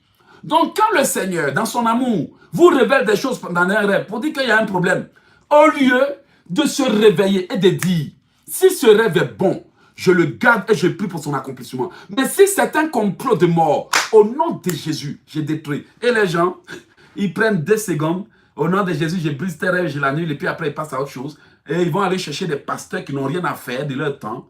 Alors que le véritable problème, la vraie cause, leur a été dit. Parfois, ce sont des choses que le diable a programmées pour vous affecter demain. Mais Dieu vous révèle aujourd'hui pour que vous les brisez. Et excusez-moi du thème, tous autant que nous sommes, nous jouons les paresseux. Nous jouons les négligents. C'est comme si on payait quelqu'un pour prier pour nous. Ou bien c'est comme si Dieu a établi quelqu'un. Toi là, tu dois prier pour mes enfants seulement. Tu es obligé. Personne n'est obligé de prier pour vous. Personne. C'est grâce à Dieu. Et c'est d'ailleurs même Dieu qui inspire. Bien aimé, parfois vous appelez les hommes de Dieu, vous dites oui, quand on l'appelle, il ne prie pas pour moi. Mais bien aimé, les mêmes hommes de Dieu que vous appelez et puis ne prient pas pour vous là, il y a d'autres personnes qui les appellent et puis ils prient pour elles. Pourquoi? Ça dépend de ta relation avec Dieu. Cela dépend de ta relation avec Dieu. Parce que c'est Dieu qui permet à quelqu'un de trouver faveur aux yeux de quelqu'un en fonction de toi. Moi, Éloge, j'ai déjà supplié des gens pour m'aider. Ils ont inventé des histoires. Vous n'avez jamais remarqué, vous-même qui êtes en Europe, il y a certains de vos parents qui vous appellent pour demander l'argent. Vous n'avez pas envie de leur envoyer d'argent. Dites-moi si je me trompe. Mais un ami que vous appréciez, quand il vous appelle pour dire j'ai tel problème, vous sortez l'argent. Pourquoi? Parce que cet ami a trouvé faveur à vos yeux. Certains de vos petits frères vont vous appeler pour des miettes. Vous allez vous emporter tout de suite. Oui, oui, oui, toujours c'est de l'argent. Mais si quelqu'un d'autre a un problème grave, sans qu'il ne vous dise quelque chose, vous allez avoir envie de l'aider. Vous savez pourquoi? Parce que cette personne particulière a trouvé faveur à vos yeux. Donc ne croyez pas que parce que les gens sont là, vous allez appeler n'importe où. Non! Le plus important, c'est d'abord de toucher le cœur de Dieu. Une fois que vous avez touché le cœur de Dieu par vos prières, par votre attitude, par vos gestes, Dieu lui maintenant va inspirer quelqu'un qui va venir prier pour toi. Il y a eu des sœurs, parfois je suis là et puis Dieu me donne leur nom. Je prends le téléphone puis je les appelle, je leur dis, Dieu m'a donné ton nom. Je ne sais pas ce qui se passe, mais je vais prier pour toi. Je ne vais pas agir dans la chair. Aujourd'hui, je l'ai dit à un frère, j'ai dit, mais mon frère, toi tu m'appelles, il faut prier pour moi. Mais qui vous a dit que le pasteur, il est collé au téléphone chaque seconde, chaque minute, chaque heure, il ne fait que la prière? Je peux t'appeler alors que tu es en train de dormir. Je peux t'appeler alors que tu es au marché. Je peux t'appeler alors que tu es en train de faire une course. Je peux t'appeler alors que tu es au volant. Donc, je ne peux pas t'appeler à n'importe quel moment. Prie pour moi. Excuse-moi. L'Africain, excusez-moi du terme, mais parfois, il faut lui expliquer tout. Non. Bien aimé, le plus important, c'est que moi, je vous donne des conseils pratiques. Ce que vous devez savoir, vos prières sont tellement puissantes. Vos prières sont tellement dangereuses. Vos prières sont tellement graves que, bien aimé, même un petit enfant qui se lève dans le nom de Jésus, qui prend autorité sur les situations, il détruit les œuvres de la sorcellerie, pourvu que la personne prie au nom de Jésus et vive dans la volonté de Dieu. Et les chrétiens n'ont pas confiance en leurs prières. Ils n'ont pas la conviction que Dieu les exauce. Ils n'ont pas la certitude que leur prière marche. Ils n'ont pas l'assurance que Dieu les écoute aussi. Donc, qu'est-ce qu'ils vont faire? Ils vont plutôt aller chercher d'autres personnes. Pour qui? Pour eux, non, il a reçu une onction particulière. J'ai reçu quelle onction? Est-ce que mon Saint-Esprit que j'ai reçu là, c'est quoi? C'est grâce à Dieu que je suis là. Il n'y a pas quelqu'un qui a reçu une onction particulière. La Bible dit demandez, vous recevrez. Si tu demandes, tu vas recevoir. Mais la Bible dit de demander sans douter. Donc, il ne faut pas venir me raconter, oui, il a une onction particulière. Est-ce que Dieu t'a dit, il ne faut pas lui demander? Est-ce que Dieu t'a interdit de lui demander la même onction? Dis-lui, Seigneur, utilise-moi. Élisée allait regarder Élie et puis il a dit à Élie, je vais recevoir la même onction que toi, mais le double. Et il a dit, tu as demandé une chose difficile, mais si tu me vois être enlevé, tu recevras. Tout le monde peut recevoir. Le Saint-Esprit peut te baptiser. Mais comment se fait-il qu'il y a des gens qui ne veulent rien faire de leurs deux doigts, qui ne veulent rien faire de leur bouche, qui ne veulent rien demander à Dieu et qui embrouillent les gens? Mon but, ce n'est pas de vous gronder, mais c'est de vous éviter de vous laisser retarder. Bien-aimé, ne comptez même pas sur un homme pour prier pour vous juste assez vous sortir de votre problème. Je suis désolé. Ce sont des vérités que je dis, bien-aimé. Est-ce que vous savez qu'à cause de mes vérités, plein de gens qui se disent serviteurs de Dieu n'aiment pas ma tête? Parce que j'expose les vérités qu'on ne vous dit jamais. Maman, les mamans pasteurs, les mamans prophètes qui sont là, savent que je vous dis la vérité. Les mamans prophétesses, elles peuvent vous dire que je dis la vérité. C'est la vérité. Parfois, on prend plein de sujets. Envoyez vos sujets, je vais prier pour vous. On a combien de temps à passer dessus? 2 minutes par personne. Ou bien parfois même, ils prennent les sujets en groupe. Seigneur, je te présente les sujets de toutes ces personnes. Vous croyez qu'on va dépouiller vos sujets, sujet par sujet? Vous vous trompez. Prennent tout le sujet, il se met à genoux, il demande à Dieu d'exaucer chacun. Même s'il ne sait pas ce qu'il y a écrit dans l'enveloppe. Et puis après, bon, mais tout se retrouve à la poubelle. Et puis, bon, on avance. Et c'est dans ces affaires-là que certains sont. En croyant que, pasteur, bien aimé, on intercède pour les gens. Mais ce sont des défis. Ce sont des défis incroyables. Moi-même, j'ai mes ennemis personnels. Et puis bon, tout le monde entier qui me suit, 10 000 personnes, 15 000 personnes, 20 000 personnes qui me suivent par semaine. Chacun a son démon, chacun a son homme fort. Et vous croyez que moi, je peux gérer tout ça là? Vous voulez ma mort? Il faut vraiment être quelqu'un, excuse-moi du thème, qui refuse de comprendre pour continuer à raisonner quand on expose la vérité. Wouh! Ça, c'est une bonne parole. Tu m'écris ça après à cadence. Il faut vraiment quelqu'un qui refuse de comprendre pour continuer à raisonner quand on lui expose la vérité. Il faut vraiment quelqu'un qui refuse de comprendre pour continuer à raisonner quand la vérité lui est exposée. C'est la vérité que je vous dis. Vous vous faites bouffer votre argent pour rien parce que vous mettez à cœur que je vais donner l'argent à tel pasteur pour qu'il prie pour moi. Non. Dis, je vais donner l'argent au pasteur pour qu'il me pour que Dieu l'utilise ou bien pour que Dieu soit glorifié. Bien-aimé, il y a une chose que vous ne savez pas. Le secret de soutenir un pasteur, vous savez ce que ça veut dire? Oh. Le secret d'être quelqu'un qui soutient un homme de Dieu, ce n'est pas qu'il va prier pour toi à tout moment. Détrompe-toi. Détrompe-toi. Je vais vous donner le secret aujourd'hui. Le secret de soutenir un pasteur. Bien, les pasteurs qui vous font croire, je le dis et je suis responsable de ce que je dis. Celui qui n'est pas d'accord, il n'a qu'à envoyer un fax à Jésus pour se plaindre. La grâce, quand vous donnez au pasteur, ils vont prier un peu. Ils vont intercéder pendant quelque temps. Parfois 1 semaine, parfois 2 semaines, ils vont penser à vous à mesure que vous les appelez pour que vous priez au téléphone. C'est bon. Mais la vraie réponse vient quand Dieu lui-même mandate le pasteur pour dire, prie pour ta fille Cadence. Elle a une bénédiction qui arrive, mais elle ne sait pas. C'est là que quand le pasteur prend le téléphone et prie pour toi, tu es béni. Regardez dans la Bible, tous ceux que Dieu voulait envoyer, il les a envoyés.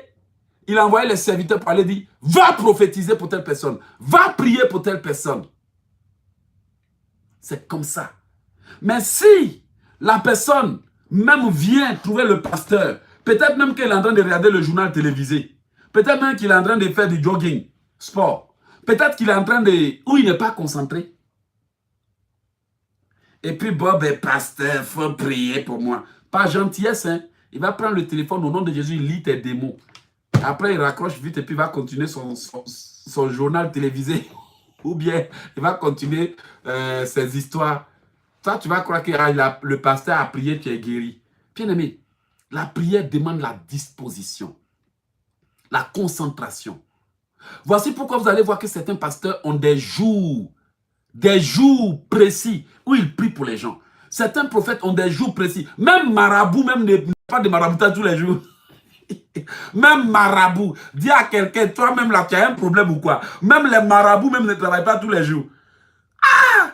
Même les marabouts même ne travaillent pas tous les jours. Vous-même, vous avez quel problème avant de dire? Même marabout, charlatan ne travaille pas tous les jours.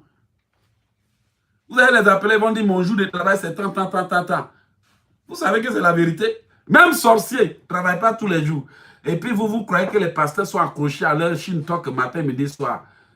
Quand même. Ce n'est pas parce que vous donnez une dîme à une servante de Dieu qu'elle est votre esclave pour prier pour vous.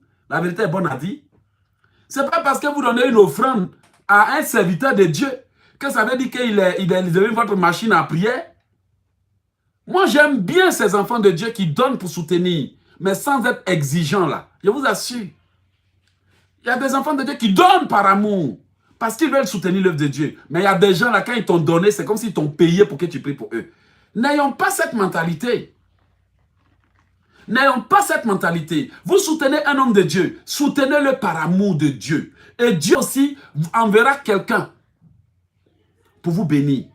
Et vous, un jour, vous aidez l'homme de Dieu, et puis après, vous allez vous plaindre que tu as payé l'homme de Dieu pour qu'il paye, il prie pour toi, et puis il ne prie pas. Tu as donné offrande pour qu'il prie, tu as fait alliance, tu as fait ceci, tu as fait cela. Ce n'est pas comme ça fonctionne. Ce que tu fais, Dieu voit. Quand l'ange est allé parler à Corneille, il dit, Corneille, tes aumônes et tes prières sont montées à Dieu. Et Dieu a envoyé un ange au bon moment. Parfois, les prières ne sont exaucées qu'au bon moment. Les révélations ne viennent qu'au bon moment. Les réalisations ne viennent qu'au bon moment. Et là, quand Dieu va mandater son serviteur pour venir prier pour toi, Dieu lui-même donnera les paroles qu'il faut. Dieu lui-même donnera les phrases qu'il faut. Dieu lui-même touchera. Il lui donnera l'onction. Quand ce monsieur va prier, il aura la restauration. La fois passée, la sœur m'a appelé parce que son enfant était mort dans son ventre. Lorsque elle était en train de m'expliquer le problème, dans la même journée, il y avait des gens qui m'ont appelé. Ah, il faut prier pour moi, mais Dieu ne m'avait pas inspiré de prier pour ces personnes. Je vous assure, il ne m'avait même pas inspiré. Mais autour de la sœur, puisqu'elle avait déjà pleuré devant Dieu, quand elle a pris le téléphone pour dire que mon enfant, depuis le 27 décembre, mon enfant, après une crise d'épilepsie, mon enfant ne bouge plus dans mon ventre. Sur le champ, Dieu m'a dit, prie pour elle. Et je lui ai dit, pose ta main sur ton ventre. J'ai prié moins de 5 minutes. L'enfant est revenu à la vie. Là où les docteurs ont dit, c'est un cas critique. Là où les médecins ont dit, c'est gâté, on ne peut rien faire. Là où les spécialistes ont dit, on ne sait plus quoi faire. Dieu m'a utilisé, il m'a donné les paroles qu'il fallait et j'ai prié. À la minute, l'enfant est revenu à la vie. Pourquoi? Parce que Dieu lui-même avait déjà entendu les cris de cette femme. C'est le danger quand vous allez soulever n'importe qui. Le danger quand vous ne demandez pas à Dieu une direction divine. Le danger quand vous êtes là, papa prie pour moi, papa ceci, papa cela, alors que vous-même vous n'avez pas une vie de prière. On va prier pour vous, mais c'est dans la chair. Puisque la personne n'était pas disposée ou n'était pas préparée, puisque vous-même votre prière n'a pas été exaucée par Dieu, vous allez voir que ça ne marchera pas. Parfois, les prières, les paroles que les hommes de Dieu déclarent sur vous sont le résultat de la confirmation de votre prière qui a déjà été entendue par Dieu. J'ai passé des jours à enseigner, des heures à enseigner, des années à prier. Et beaucoup sont encore dans cette mentalité de « papa prie pour moi ». C'est comme s'ils ne comprennent rien ou ils ne veulent rien comprendre. C'est quand même dommage et ça fait pitié. Et parfois, ça te donne l'impression que tu perds ton temps à enseigner à un groupe de personnes qui ne veulent rien comprendre. Mais vous savez ce qui nous donne le courage de poursuivre? Parce qu'on voit qu'il y a des gens qui sont de vrais enfants de Dieu, qui appliquent, qui apprennent. Parce qu'ils savent que si Eloge n'est pas disponible, je fais comment? Si Eloge est pris, s'il est en conférence, s'il est en voyage, Eloge voyage près de 20 fois par an. S'il n'est pas disponible, Eloge, je fais quoi? Je vais appeler un autre pasteur. Et si lui n'a pas le temps, oui, les sorciers vont te mater parce qu'ils savent que ceux qui comptent là, ils se sont assurés à ce qu'ils soient occupés. Mais c'est Dieu qui donne les réponses. Dieu peut t'exaucer, même avant qu'un homme de Dieu n'ouvre la bouche. Et parfois, les révélations qu'on vous donne sont les résultats des batailles que vous avez déjà gagnées. Est-ce que je me trompe? Quand l'homme de Dieu dit, ma fille, je vois que tu vas te marier. Ce n'est pas l'homme de Dieu qui a fait le mariage. Hey, il a été juste un canal. Il a été juste un canal. Ne vous y trompez pas. Il a été un canal pour révéler ce que Dieu a vu dans ta vie. Pour révéler ce que Dieu a mis dans ta vie. Honnêtement parlant, je vais le dire, parce que beaucoup vont peut-être mal l'interpréter. Mais en réalité, ce n'est pas lui qui a mis ça en toi. Dieu lui a permis de voir, maman, tu vas être bénie dans 10 jours. D'accord, mais Dieu lui a permis de voir soit la bénédiction que Dieu a mise sur toi, ou la victoire que tu as obtenue par tes petites prières, malgré que tu n'y crois pas. Parfois, là, on vous donne des prophéties, vous dites, le prophète est fort, le prophète est fort. Eloge est fort. Non, Eloge n'est pas fort. Dieu a juste utilisé Eloge pour révéler la victoire que tu as obtenue. Et parfois, vous obtenez des victoires sans même croire que vous avez des victoires. Voici pourquoi beaucoup sont incrédules. Ils ont le cœur endurci. Ils ont des victoires sans savoir qu'ils ont des victoires. Ils ont des choses, des batailles qu'ils gagnent, mais ils ne savent pas qu'ils ont gagné des batailles. Quand Dieu permet à un prophète de voir, c'est soit ce que le prophète a vu dans ta vie là, sauf si le prophète a prié pour que Dieu fasse quelque chose, d'accord. Mais quand le prophète a vu la révélation, c'est une révélation qu'il a vue, non? Dieu l'a utilisée pour voir ce que Dieu lui-même a mis dans ta vie, ou bien pour voir le résultat de la bataille que tu as gagnée. Alors, au lieu de croire, vous allez voir maintenant que ces personnes dans leur ignorance vont dire, ah, l'homme de prophète est fort, il va prier pour moi. Ok, le prophète commence à prier. Et tu commences à fatiguer le prophète parce qu'il commence à devenir comme ton Dieu. Tu as l'impression que s'il ne prie pas pour toi là, ça ne va pas aller. Les gens manquent de foi. Voici pourquoi ils nous fatiguent parfois. Les gens vont te demander de prier pour eux. Jusqu'à parfois même, il y a des choses qu'on te demande, même toi-même tu dis, hein? Il y a des sujets de prière, bien aimé. Il y a des sujets de prière qui te font perdre le réseau. Ça dit que tu réfléchis jusqu'à te dire, attends, elle m'a demandé ça. Ah! Elle m'a demandé ça. Non. Si je vous dis, si je vous raconte ce que je vis, si je vous raconte ma galère au téléphone avec les enfants de Dieu, si je vous raconte mon cauchemar, vous allez dire, frère Eloge, et puis depuis là, tu as envie jusqu'à maintenant. Elle dit, c'est pas la grâce de Dieu. Oh, parfois, les gens te sortent de ces histoires-là, tu es dans le cauchemar. Direct, tu vis ça avec eux. Parce que ils n'ont pas encore compris qu'ils sont aussi une étoile brillante dans la main de Dieu. Parfois, là, ils t'en somment avec une de ces histoires-là. La fois passée, il y a quelqu'un qui m'a raconté une histoire. J'ai failli fermer mon téléphone pendant une semaine. Si je vous le raconte ici, c'est parce qu'il y a la confidentialité. Il ne faut pas dire des choses. Mais si je vous raconte ça, vous allez dire, et puis tu as le temps pour écouter ces conneries-là. La fois passée, j'ai entendu un homme de Dieu dit, parfois les gens nous appellent pour nous raconter que des conneries.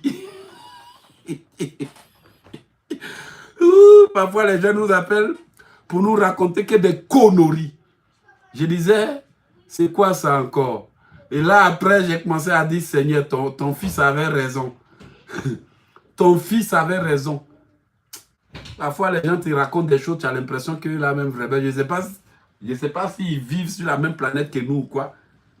C'est dur d'être un serviteur de Dieu. C'est par la grâce de Dieu qu'on tient debout tous les jours pour venir prêcher encore. En tout cas, pour une première fois, je compatis à la douleur de mes collègues, prophètes, prophétesses, servantes et serviteurs, servantes de Dieu. Parfois, l'homme de Dieu est là, puis il se dit, mais hey, ce gars-là, il m'envoie sa dîme. Si je ne prie pas pour lui, là, ça sera compliqué. Hein? Il risque d'aller chez un autre avec sa dîme. Bon, ben on va prier.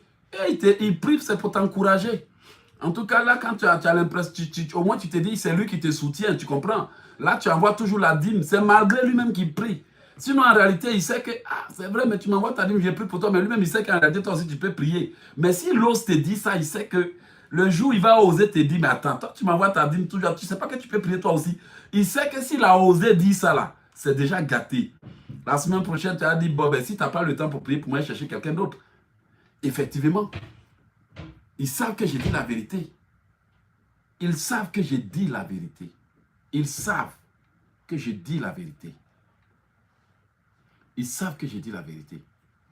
Parfois, c'est malgré eux-mêmes. Sinon, ils savent que vous pouvez apprendre à prier vous aussi. Parfois, ils ont juste pas envie de vous dire, hey, on est fatigué. Depuis que je suis ta mère spirituelle, chaque minute, maman, j'ai rêvé, j'ai eu cauchemar, j'ai eu ceci. Parfois, excusez-moi du terme, mais ça devient embêtant. Imagine quelqu'un va t'appeler chaque matin pour te raconter son cauchemar. Mais toi-même, tu vas perdre la tête. Chaque matin, il t'appelle, il a fait un cauchemar. Chaque minute, chaque matin, chaque minute, chaque matin. Et il y en a qui sont tellement, excusez-moi du terme, qui sont tellement embêtants. Il va t'appeler pour dire, ah frère, j'ai juste une question à te poser. Et puis tu prends le téléphone, tu dis, ok, je t'écoute. Dans une question là, tu te rends compte que son histoire d'une question, c'était rien qu'un mensonge. Pour te garder au téléphone pendant 2 heures, à expliquer la même chose. Quand tu vas dire, tu vas raccrocher, non, j'ai encore quelque chose à te dire. C'est de la distraction. Si vous êtes serviteur de Dieu, si vous êtes un enfant de Dieu, si vous êtes quelqu'un et que vous avez quelqu'un qui se comporte comme ça, bloquez son numéro de téléphone. Parce que c'est ça qu'on appelle les embrouilles, les distractions, les emmerdements qui vous empêchent, vous, enfants de Dieu et serviteurs de Dieu, de faire ce que vous devez faire. Vous avez plein d'amis comme ça, amis inutiles, qui vous envoient des histoires inutiles, des conneries, qui vous embrouillent. Ils ont toujours une nouvelle histoire à raconter. Et parfois, ce n'est même pas de belles histoires. Débarrassez-vous de ça pour que Dieu vous parle. Regardez, à votre âge, vous n'êtes pas encore financièrement libre. Vous ne trouvez pas que c'est un désastre? À votre âge, vous n'êtes pas encore totalement libre. Peut-être que vous dépendez de votre salaire, vous dépendez de votre gouvernement, vous dépendez de quelqu'un, vous dépendez de je ne sais quoi. Mais vos rêves vous montrent déjà que ça ne va pas. Vos cauchemars vous montrent déjà qu'il y a des problèmes. S'il vous plaît, parfois on a honte de dire la vérité à quelqu'un, ou on a peur de dire la vérité à quelqu'un, alors que c'est nous qui supportons les conséquences de cette négligence, de cette distraction. Ma soeur, si tu as été tellement distrait avec tes amis, par tes amis du moins, que tu n'as pas pu réaliser tes projets, le jour où tu as des problèmes financiers, est-ce que tu vois l'un de ces amis-là sortir de l'argent pour t'aider? Ils sont là pour t'embêter pour rien parfois. C'est la vérité que je vous dis. Pour prendre ton temps, ton énergie, Dieu te révèle chaque nuit que tu as des problèmes, chaque jour que tu as des problèmes, et tu ne fous rien de bon de ton temps, parce que tu as une bande de gens qui ne savent pas ce qu'ils veulent faire, de poison, d'amis toxiques. Moi, j'appelle un ami toxique. Et je le dis et je suis responsable de mes mots, parce que quand quelqu'un ne te permet pas d'avancer dans la vie, il devient quoi? Quand quelqu'un ne te permet pas de te concentrer, il devient quoi? Quand quelqu'un t'empoisonne la vie avec des histoires, des critiques, des jalousies, des histoires, des banalités, il devient quoi? Quand quelqu'un est là pour occuper ton espace vital, pour t'embrouiller au téléphone, pour bavarder inutilement au téléphone, pour ne faire que causer, il sait que tu as des choses à faire. Il sait que ta vie n'avance pas. Il sait que tu as des problèmes financiers. Il sait que tu ne trouves pas mari. Et au lieu de te laisser, va te concentrer dans tes affaires. Comme ça, demain, tu pourras me sortir de ma galère s'il y a besoin d'argent. Et quand ces gens de personnes-là vous pourrissent la vie, vous embrouillent, vous embêtent, vous perdent le temps. Ce n'est pas parce qu'on est amis qu'on va passer toute la vie au téléphone. Écoutez là, je suis désolé. On a plein de rêves à briser. On a plein de problèmes à régler. Ma soeur, peut-être que tu trouves que ce que je dis est faux. Mais analyse ta vie. Tu es en retard parce qu'il y a plein de personnes autour de toi qui t'empêchent de te concentrer. Tu es en retard parce que tu ne trouves pas de temps. Des conneries, des banalités, des poisons, des choses inutiles, bien-aimés. Imaginez combien mon premier livre qui devrait me lancer était en retard. Parce qu'il y avait des gens qui t'appellent. Bien aimé, le diable a joué avec ma vie aussi dans le passé. Hein. Quelqu'un qui t'appelle, qui parle jusqu'à 3 heures du matin. Pour ne raconter que de conneries. Avant, il y avait une sœur qui m'appelait et qui parlait pendant 3 heures de temps. 3 heures de temps à raconter sa vie.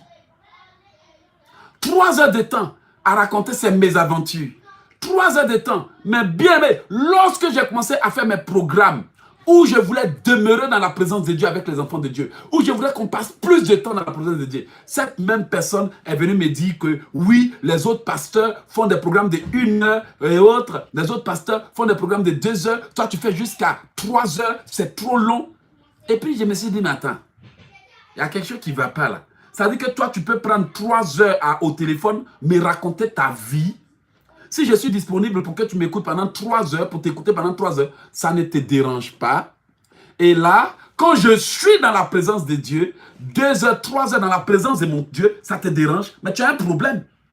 Tu as un problème. Et là, lorsque j'ai commencé à prier, Dieu m'a montré cette dame qui m'a pris par la main et elle partait me conduire dans la boue. Le premier jour qu'elle m'a parlé, j'ai fait un programme de 1h30. Quand j'ai fait le programme de 1h30, puisque je n'ai pas eu assez de temps pour prier, assez de temps pour expliquer aux enfants de Dieu, Dieu n'était pas content. Dieu n'était pas content et je l'ai senti dans mon cœur. Je m'en suis voulu. Et j'ai dit à Dieu, désormais, je te laisserai me conduire. Au lieu de prêcher pour satisfaire tes enfants, au lieu de prêcher pour satisfaire, ou bien faire tel que certains veulent, tel que les enfants de Dieu veulent. Parce qu'il y en a qui vont venir t'imposer leur vision, ils vont vouloir que tu prêches dans leur vision. Mais bien aimé, désolé de vous le dire. Désolé. Quand Dieu vous inspire, c'est lui qui vous conduit. Donc, ce n'est pas les enfants spirituels qui vont venir dire, aujourd'hui prêche ça, aujourd'hui fais ça, aujourd'hui fais ça. Non. C'est le Saint-Esprit que Dieu prend pour oindre quelqu'un pour prêcher. Ce n'est pas vous qui allez dire à vos pasteurs, ceci, cela, les diriger. Quand vous appelez le pasteur, pasteur vient prêcher sur la maladie, mais c'est Dieu qui va donner la parole au pasteur. Et si les enfants de Dieu ne le comprennent pas, ils s'entremêlent avec le message de Dieu. Et un jour, Dieu va dire, j'ai donné un message à mon fils, j'ai donné une mission à mon fils. Pourquoi tu t'es mélangé, tu as interféré avec lui? Il y a plein de personnes qui sont dans des églises comme ça. C'est comme si c'est elles qui savent parler le français que le pasteur. C'est comme si ce sont elles qui savent diriger que le pasteur. Alors que c'est le pasteur qui a reçu la mission. Vous pouvez avoir des suggestions. Il n'y a pas de problème. Mais quand vous faites ces suggestions au pasteur, laissez Dieu l'inspirer et autres.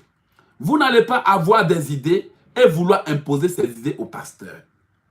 Vous l'empêchez de se laisser utiliser. Et parfois, à cause de l'intimidation, beaucoup de gens dans l'église n'arrivent pas à libérer leur potentiel. Parce qu'ils ont peur de prêcher la vérité. Ils savent, c'est un peu comme s'il faut mettre la pommade aux gens. Non, pommade, non, non, non, non. C'est la vérité. Beaucoup d'enfants d'église, mais ils sont les blocages de l'avancement. Parce qu'ils sont tellement durs de caractère. Ils ont tellement un caractère vraiment polluant que le pasteur se dit, bon, si je prêche la vérité, ils vont partir. C'est la vérité. Parfois, les pasteurs prêchent de bons messages, doux dans vos oreilles. C'est à cause des enfants de Dieu. C'est à cause des enfants de Dieu. Il y a des pasteurs qui peuvent prêcher la vérité. Ils peuvent eux aussi frapper sur la table. Mais ils n'ont pas envie de retrouver leur église vide. Donc quand ils viennent là, ils vont fabriquer les messages. Tout ce que Dieu leur inspire là, ils mettent de côté et ils prêchent ce que les hommes veulent. Et quand c'est comme ça, le pasteur peut croire qu'il est en train de faire la volonté des gens. Il veut juste amasser un grand nombre de personnes dans les églises. Mais en réalité, ce sont des personnes qui sont dans les églises. Mais Dieu n'est pas avec cette église. Moi, je ne veux pas que vous soyez victime du manque de connaissances. Parce qu'il y a déjà un Dieu qui donne des révélations. Voici pourquoi je dois vous apprendre comment briser les mauvais rêves. Comment détruire les œuvres de la sorcellerie. Non. Je peux vous donner le poisson un jour, 2 jours. Mais le mieux pour votre liberté, c'est de vous apprendre à pêcher. Quelle est cette maman-là qui va voyager alors que ses enfants ne savent même pas préparer, qui va être tranquille? Tu vas être inquiet. D'ailleurs, même avant de partir, tu vas faire une grosse cuisine pour leur dire, prenez doucement, doucement. Parce que si je ne suis pas là, vous ne saurez pas comment faire. Et aujourd'hui, nous savons que notre société fabrique des gens irresponsables. Des gens irresponsables. Des enfants de Dieu irresponsables. Bien aimé, aujourd'hui là, on ne peut plus laver les habits de nos mains. Il faut mettre dans une machine pour que la machine lave pour toi. On ne peut plus chauffer la nourriture dans nos mains. Mets dans la machine. Et ce sont des choses qui nous rendent irresponsables. Et le même système dans les églises. On n'apprend plus aux gens à prier, on n'apprend plus aux gens à faire quoi que ce soit. Donc maintenant, ils se disent que bon, puisque je paye le pasteur est obligé de prier pour moi. Il va se sentir obligé de prier pour toi. Mais sache que tous les jours, ça sera comme prolonger votre dépendance. Et moi, je le dis et je le répéterai. C'est un péché de dépendre des hommes que de dépendre de Dieu. Celui qui se confie en l'Éternel demeure sous l'abri du Très-Haut. Celui qui se confie en l'Éternel demeure sous l'abri du Très-Haut. Bien-aimés, je suis un père spirituel pour vous, un frère pour certains, un fils pour certains, un grand frère pour d'autres, un petit frère pour d'autres. Je reste autant que je veux de manière ouverte. Qu'est-ce que je ne fais pas pour que vous alliez de l'avant? Mais vous ne pouvez pas mettre votre confiance sur moi. Confiez-vous en Dieu. Parce que si vous mettez votre confiance en un être humain, le jour où il fait une erreur, vous êtes choqué. Vous allez oublier que c'est un humain. C'est parce que parfois les gens surestiment tellement les hommes de Dieu que quand un homme de Dieu fait une erreur, ils oublient que c'est un homme comme eux. Ils vont dire quoi? C'est comme si quelqu'un dirait quoi? Le grand Moïse s'est mis en colère? Ah! Ben oui, il est un homme.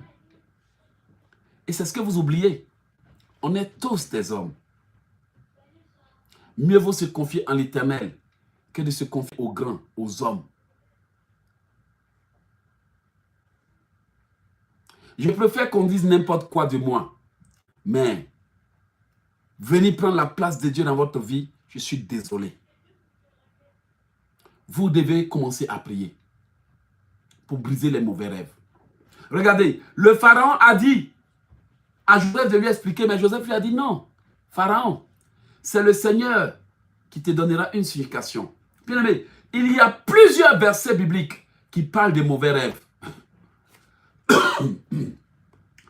Daniel 2, verset 1, parle des mauvais rêves.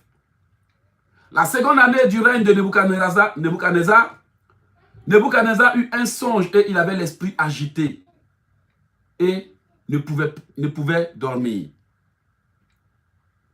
La seconde année du moins, la seconde année du règne de Nebuchadnezzar.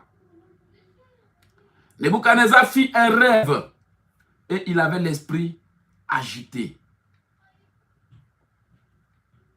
Bien-aimé, en Daniel 2, verset 1,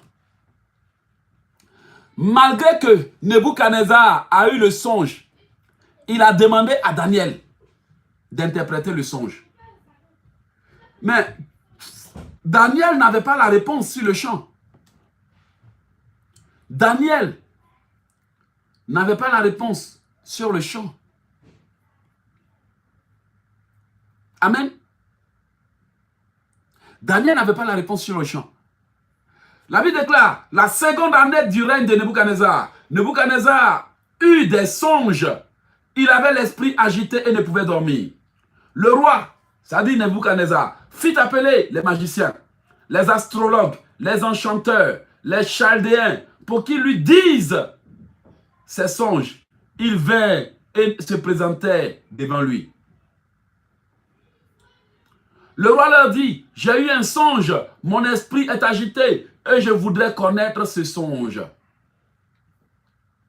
Les Chaldéens répondirent au roi en langue araméenne. Ô roi, vis éternellement, dis le songe à tes serviteurs et nous te le donnerons. Le roi reprit la parole et dit aux Chaldéens, la chose m'échappe. Si vous ne faites pas connaître ce songe et son explication, vous serez mis en pièces et vos maisons seront réduites en un tas d'immondices. Mais si vous me dites le songe et son explication, vous recevrez de moi des dons et des présents et des grands honneurs. C'est pourquoi, dites-moi le songe.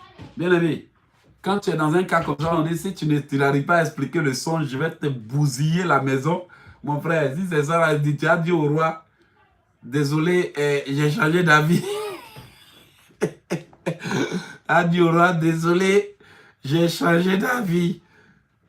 La Bible déclare, il répondit pour la seconde fois que le roi dise le songe à ses serviteurs et nous en dirons l'explication. Le roi reprit la parole et dit, je m'aperçois en vérité que vous voulez gagner du temps parce que vous voyez que la chose m'échappe. Si donc vous ne me faites pas connaître le songe, la même sentence vous enveloppera tous. Voulez-vous préparer à me dire des mensonges, des faussetés, en entendant que le temps soit changé? C'est pourquoi dites-moi le songe et je saurai si vous êtes capable de m'en donner l'explication. Dans le cas de Nebuchadnezzar, il a appelé aussi, comme Pharaon l'a fait, des magiciens, des charlatans. Vous voyez, dans le cas de Pharaon, Pharaon avait appelé aussi ses magiciens, ses charlatans. Vous allez consulter des féticheurs, des marabouts déguisés en serviteurs de Dieu parfois, au lieu d'aller vers les vrais prophètes et les prophétesses de Dieu et que Dieu les inspire. Mais ils peuvent vous donner de fausses explications. Nebuchadnezzar a dit que vous voulez vous préparer à me dire des mensonges et des faussetés. Oui, bien aimé, il y a plein de faussetés parfois dans les songes. Si les significations que les gens vous donnent étaient parfois claires, ça vous aurait sorti de vos problèmes. C'est pour ça que je n'aime pas qu'on m'appelle à n'importe quel moment pour me dire explique-moi mes songes. Parce que, bien aimé, si je n'ai rien à te dire, elle te dit mon frère, ma soeur, je n'ai rien à te dire. Il y a des gens qui pensent que les hommes de Dieu, bien aimé, il y a deux façons d'expliquer les rêves. Il y a la première façon d'expliquer les rêves par expérience. C'est-à-dire, j'ai déjà eu l'habitude de faire ce songe, par conséquent, je sais ce que ça veut dire. Mais il y a aussi des façons d'expliquer des songes qui viennent par révélation. C'est-à-dire que Dieu, après que tu aies entendu ce songe, Dieu te donne le discernement pour comprendre exactement ce que le songe veut dire. Mais qu'en est-il quand vous tombez sur quelqu'un qui n'a ni fait ce songe ou ni l'expérience ou la révélation? Mais pour sauver sa face, cette personne va commencer à vous donner des explications pour que vous croyez que c'est vraiment Dieu qui lui parle. Mais en réalité, il peut se trouver que ce songe, son explication n'est pas réelle. C'est pour ça, bien aimé, il est très important vous-même d'apprendre à prier. Comme ça, quand Dieu éclaire votre esprit, il va passer par un autre serviteur, un vrai, pour confirmer ce qu'il a vu. Et comme ça, quand le serviteur vient vous donner l'explication du songe, j'ai fait un songe sur toi. Voici ce que... Et tu vas dire, Seigneur, vraiment, tu m'as révélé. Qu'est-ce qui s'est passé? Dieu a parlé à Nebuchadnezzar. Et Nebuchadnezzar a cherché la réponse. Et quand Dieu a parlé à Daniel, le roi a réellement su que Nebuchadnezzar, le roi Nebuchadnezzar a vraiment su que Dieu avait parlé à Daniel.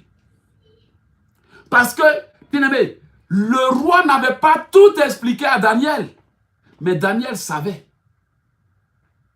Dans le cas de Pharaon, Pharaon avait déjà, bien aimé, parfois là, tu commences ton songe, un vrai serviteur de Dieu utilisé par Dieu. Quand tu commences ton songe, je te dis, arrête-toi. Et il te dit, voilà ce que tu as vu, voilà ce que tu as vu. Soit par expérience ou par intuition et révélation. Donc, au lieu, bien aimé, de passer toute votre vie à chercher à savoir qu'est-ce que ce songe veut dire. Et parfois, le diable est malin. Il est malin. Il sait qu'un songe préoccupe, hein, et parfois il va envoyer des faussetés dans votre rêve, des banalités, des choses même qui n'ont aucun sens. Et puis bon, ben, vous avez l'esprit perturbé, et à partir du moment où vous avez l'esprit perturbé, votre vie n'avance pas. Parce que si ton esprit est inquiet, ta vie n'avance pas. Prenez le livre de Genèse 40, verset 16 à 19. Le chef des panetiers, voyant Joseph avait donné une explication, voyant que Joseph avait donné une explication favorable, dit, il y avait aussi un songe de 3 corbeilles de pain blanc sur ma tête. Dans la corbeille la plus élevée, il y avait pour Pharaon des mets de toute espèce, cuits au four, et les oiseaux mangèrent la corbeille au-dessus de ma tête. Joseph répondit en vous disant, voici l'explication des 3 corbeilles. Amen. Joseph a tout de suite donné l'explication des 3 corbeilles. Bien aimé, lorsque vous faites un rêve, où vous voyez des souris dans votre maison, ça c'est l'esprit de pauvreté des dévoreurs. Lorsque vous faites un rêve et vous voyez des oiseaux dévorer un arbre, des oiseaux sur un arbre, c'est l'esprit de main sèche pauvreté, les dévoreurs. Lorsque vous faites un rêve où vous voyez des rats dans un champ, c'est très mauvais. Lorsque vous faites un rêve où vous voyez des excréments, ça veut dire que l'ennemi est en train de vous envoûter. Lorsque vous faites un rêve où on vous donne des pièces d'argent, peu importe leur nombre, c'est l'esprit de pauvreté. Pauvreté. Pauvreté. Lorsque vous faites un rêve, vous voyez célébrer une fête. Ça veut dire que l'ennemi veut faire entrer des dépenses dans votre vie. Gaspillage.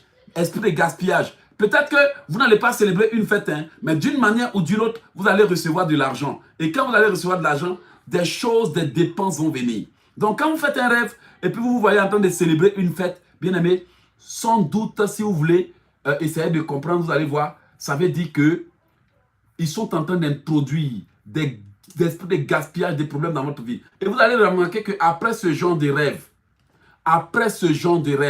les problèmes vont venir. N'importe qui va appeler depuis le village pour dire on a tel problème. Et puis votre argent part comme ça en fumée. Si vous faites un rêve et puis votre maison est en feu, ça veut dire qu'ils vont provoquer une dispute, une confusion dans votre rêve, dans votre vie réelle. Et vous allez voir qu'il y aura des disputes, il y aura des problèmes. Si vous faites un rêve et que vous avez un fiancé, une fiancée, ou bien si votre alliance de mariage est brisée, ça veut dire que le divorce n'est pas loin. Ou bien si votre alliance de mariage est perdue, ça veut dire que le divorce n'est pas loin. Si votre robe de mariage prend feu, ça veut dire que c'est la séparation.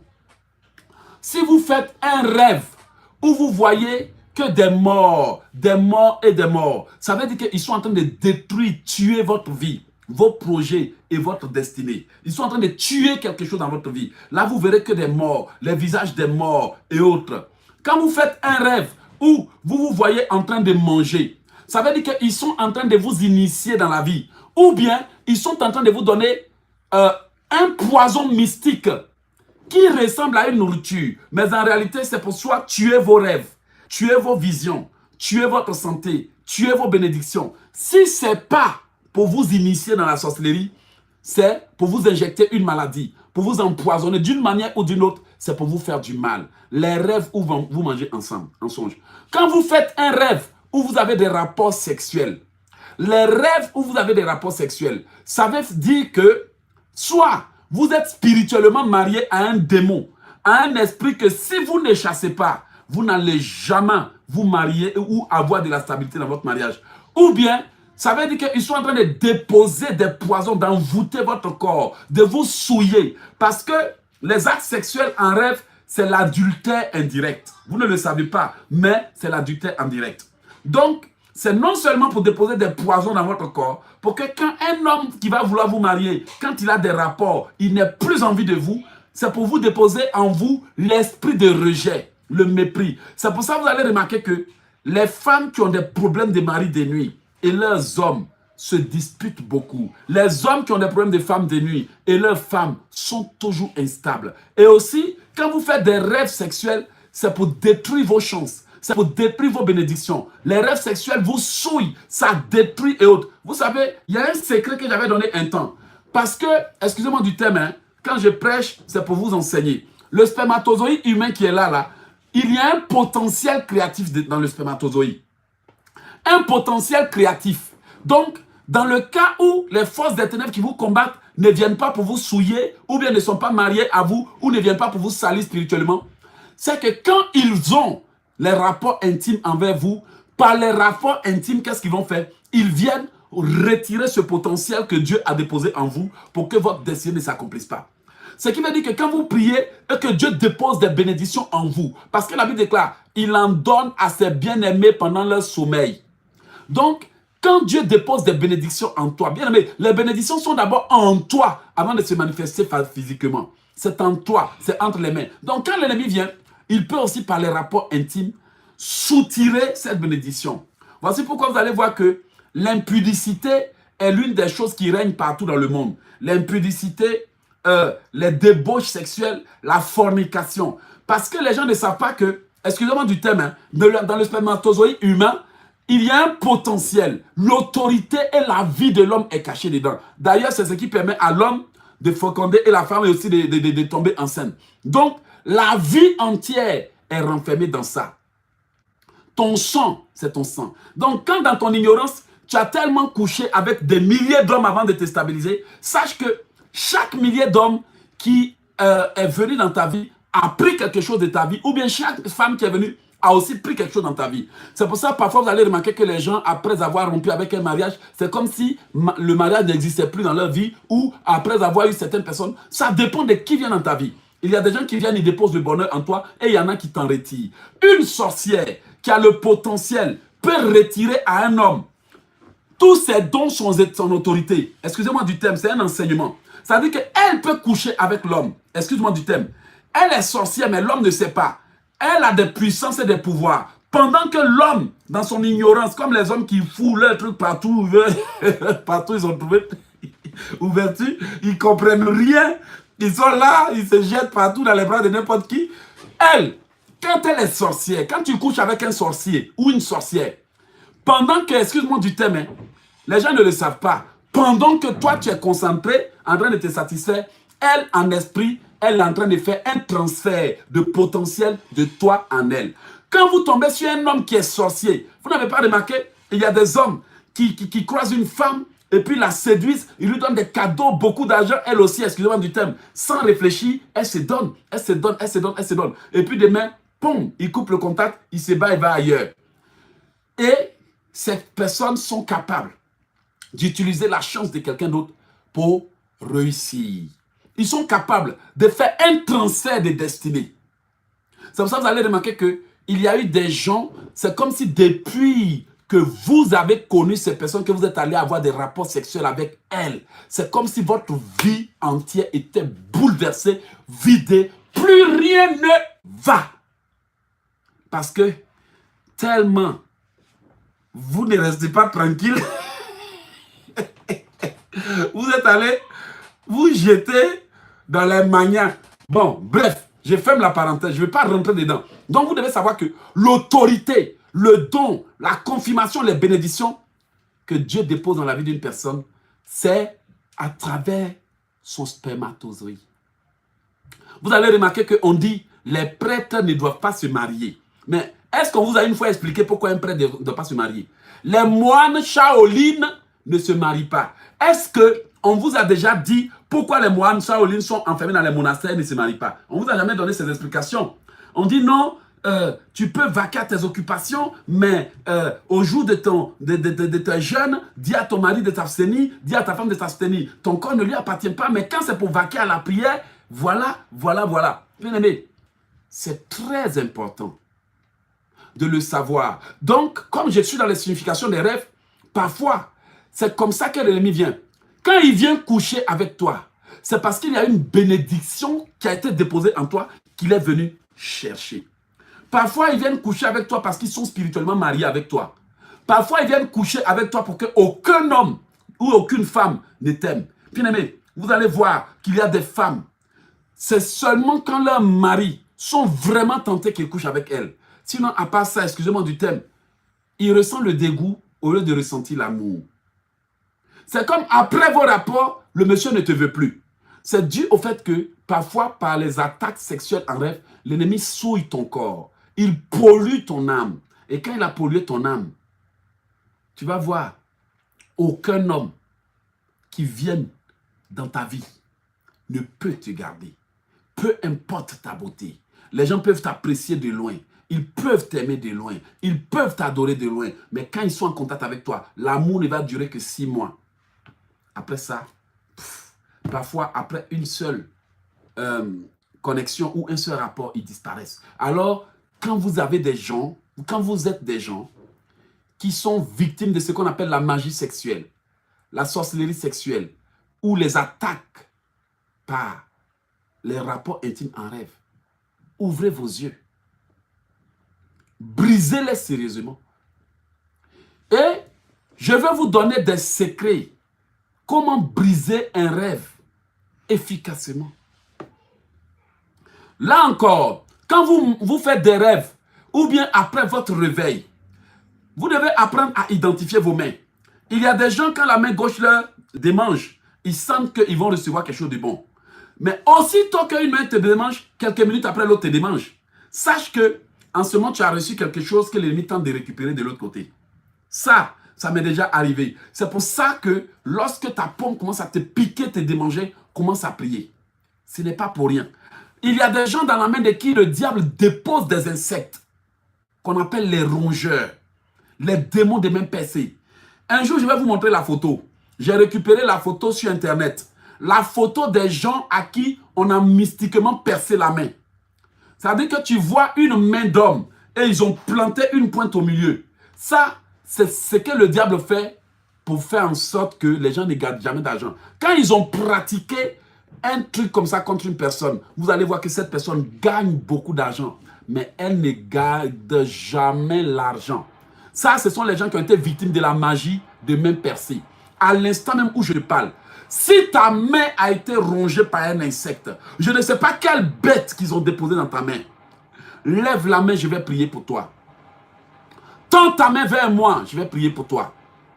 À l'instant même, que toute bête, tout scarabée spirituel, tout ver spirituel qui est en train de ronger ta main, soit consumé au nom de Jésus. À l'instant même, que toute bête qui est en train de dévorer spirituellement ta main, toute chose qui dévore ta main, pour que tes finances ne restent pas, soit consumée.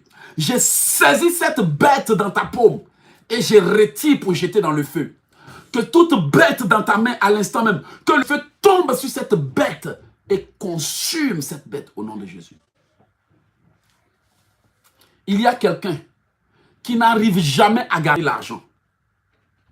Mais lorsque Dieu lui a montré en rêve, il y avait une bête qui mangeait sa main dans le rêve. Elle avait vu un gros trou. Ça, c'est comme ça le diable envoûte les mains des gens pour qu'ils ne gardent pas l'argent. Et pour les gens qui sont victimes de ces choses, quand vous êtes là, votre paume vous gratte. Toujours. Il y a des gens qui disent, je vais recevoir l'argent. Ma paume me gratte. Tu tapes, tu tapes, tu tapes, tu tapes. En réalité, il y a deux signes. Il y a une paume. Quand elle te gratte, il faut savoir que Dieu est en train de déposer quelque chose dans ta main. Mais il y a une paume. Quand elle te démange, c'est que l'ennemi est en train de ronger ta bénédiction. Donc c'est à vous d'étudier ça, d'analyser, et puis de savoir, cette paume, quand elle me gratte, quand elle me démange, je reçois toujours l'argent. Mais chaque fois que cette paume me démange, je perds toujours l'argent. J'ai toujours des problèmes financiers, j'ai toujours des difficultés. Ouvrez vos yeux. Ce sont des choses que les gens vivent et ne comprennent pas depuis des années. Oui. Donc pour vous qui avez le livre, comment prier pour obtenir une possession divine maximale, allez-y à la page 178 et il y a des prières qui vous aideront dans ce livre. Maintenant, quand vous faites un rêve où on vous poursuit, où vous êtes mordu par un serpent, ça, sachez que ce sont des attaques mortelles. Les rêves où on poursuit votre âme, les rêves où on poursuit votre âme, sachez que vous êtes attaqué, spirituellement attaqué. L'ennemi veut vraiment vous tuer. Si vous faites un rêve où vous avez fait un accident de voiture, c'est qu'il cherche à vous tuer. La plupart des attaques de l'ennemi, c'est pourquoi on meurt dans notre sommeil. Soit on meurt dans notre sommeil, ou ils veulent que cela s'accomplisse physiquement. Donc quand vous faites ces rêves, il faut les briser. Quand vous faites des rêves où vous êtes totalement nu, si vous faites des rêves où vous êtes totalement nu, sachez que vous avez perdu la couverture divine. Vous voulez que je répète? Les gens qui ont perdu la couverture divine, c'est-à-dire que tu es tombé dans un péché, tu es tombé dans un piège et autres, autres, et Dieu va te montrer en rêve, tu es nu toi-même, sans vêtements. Ce n'est pas que tu es sorcier, mais ça veut dire que tu as perdu la protection et la couverture divine. Alors, il faut te repentir. Quand tu es dans un rêve où tu es en train de manger, j'ai déjà expliqué ça. Maintenant, si tu es dans un rêve où tu te laves dans une salle de bain, mon frère, ma soeur, même si cette salle de bain dans laquelle tu te laves est propre, cette salle de bain n'a qu'à être carrelée même en or et en diamant. Tant que tu es dans une salle de bain, vous savez que la salle de bain, c'est le lieu d'où on se débarrasse de la saleté. Amen. C'est le lieu où vous vous débarrassez de la saleté. Toutes ces saletés, ces ordures, vous êtes sale, c'est dans la salle de bain. Vous voulez aller à la toilette, c'est dans la salle de bain. Vous voulez laver les conneries, c'est dans la salle de bain. Donc la salle de bain en rêve signifie qu'ils sont en train de vous envoûter. Envoûter votre corps. C'est-à-dire que quand vous vous retrouvez dans la salle de bain, ça veut dire que c'est comme ça qu'ils veulent que votre vie soit. C'est-à-dire une saleté spirituelle conforme à celle de la salle de bain. Maintenant, si vous vous voyez en songe, en train de déféquer, en train d'uriner, ne vous détrompez pas. Ils sont en train de vous envoûter. L'urine, l'envoûtement par urine, faites très attention. La plupart du temps, quand on voyage, on rentre dans des coins, les toilettes publiques, on est obligé. Mais bien aimé, vous pouvez entrer en alliance avec une personne sans le savoir. Rien que par le mélange d'urine. Quand les sorciers veulent capturer l'âme de quelqu'un, je suis même en train d'écrire un livre sur l'envoûtement. Quand un sorcier veut capturer ton âme, bien aimé, quand vous habitez dans la maison des sorciers, dans la maison avec des sorciers, avant d'arriver au rêve, laissez-moi vous ouvrir les yeux. Quand vous habitez dans une maison avec un sorcier, ou bien avec une personne que la sorcellerie utilise, vous allez remarquer que ce sont des gens qui, la plupart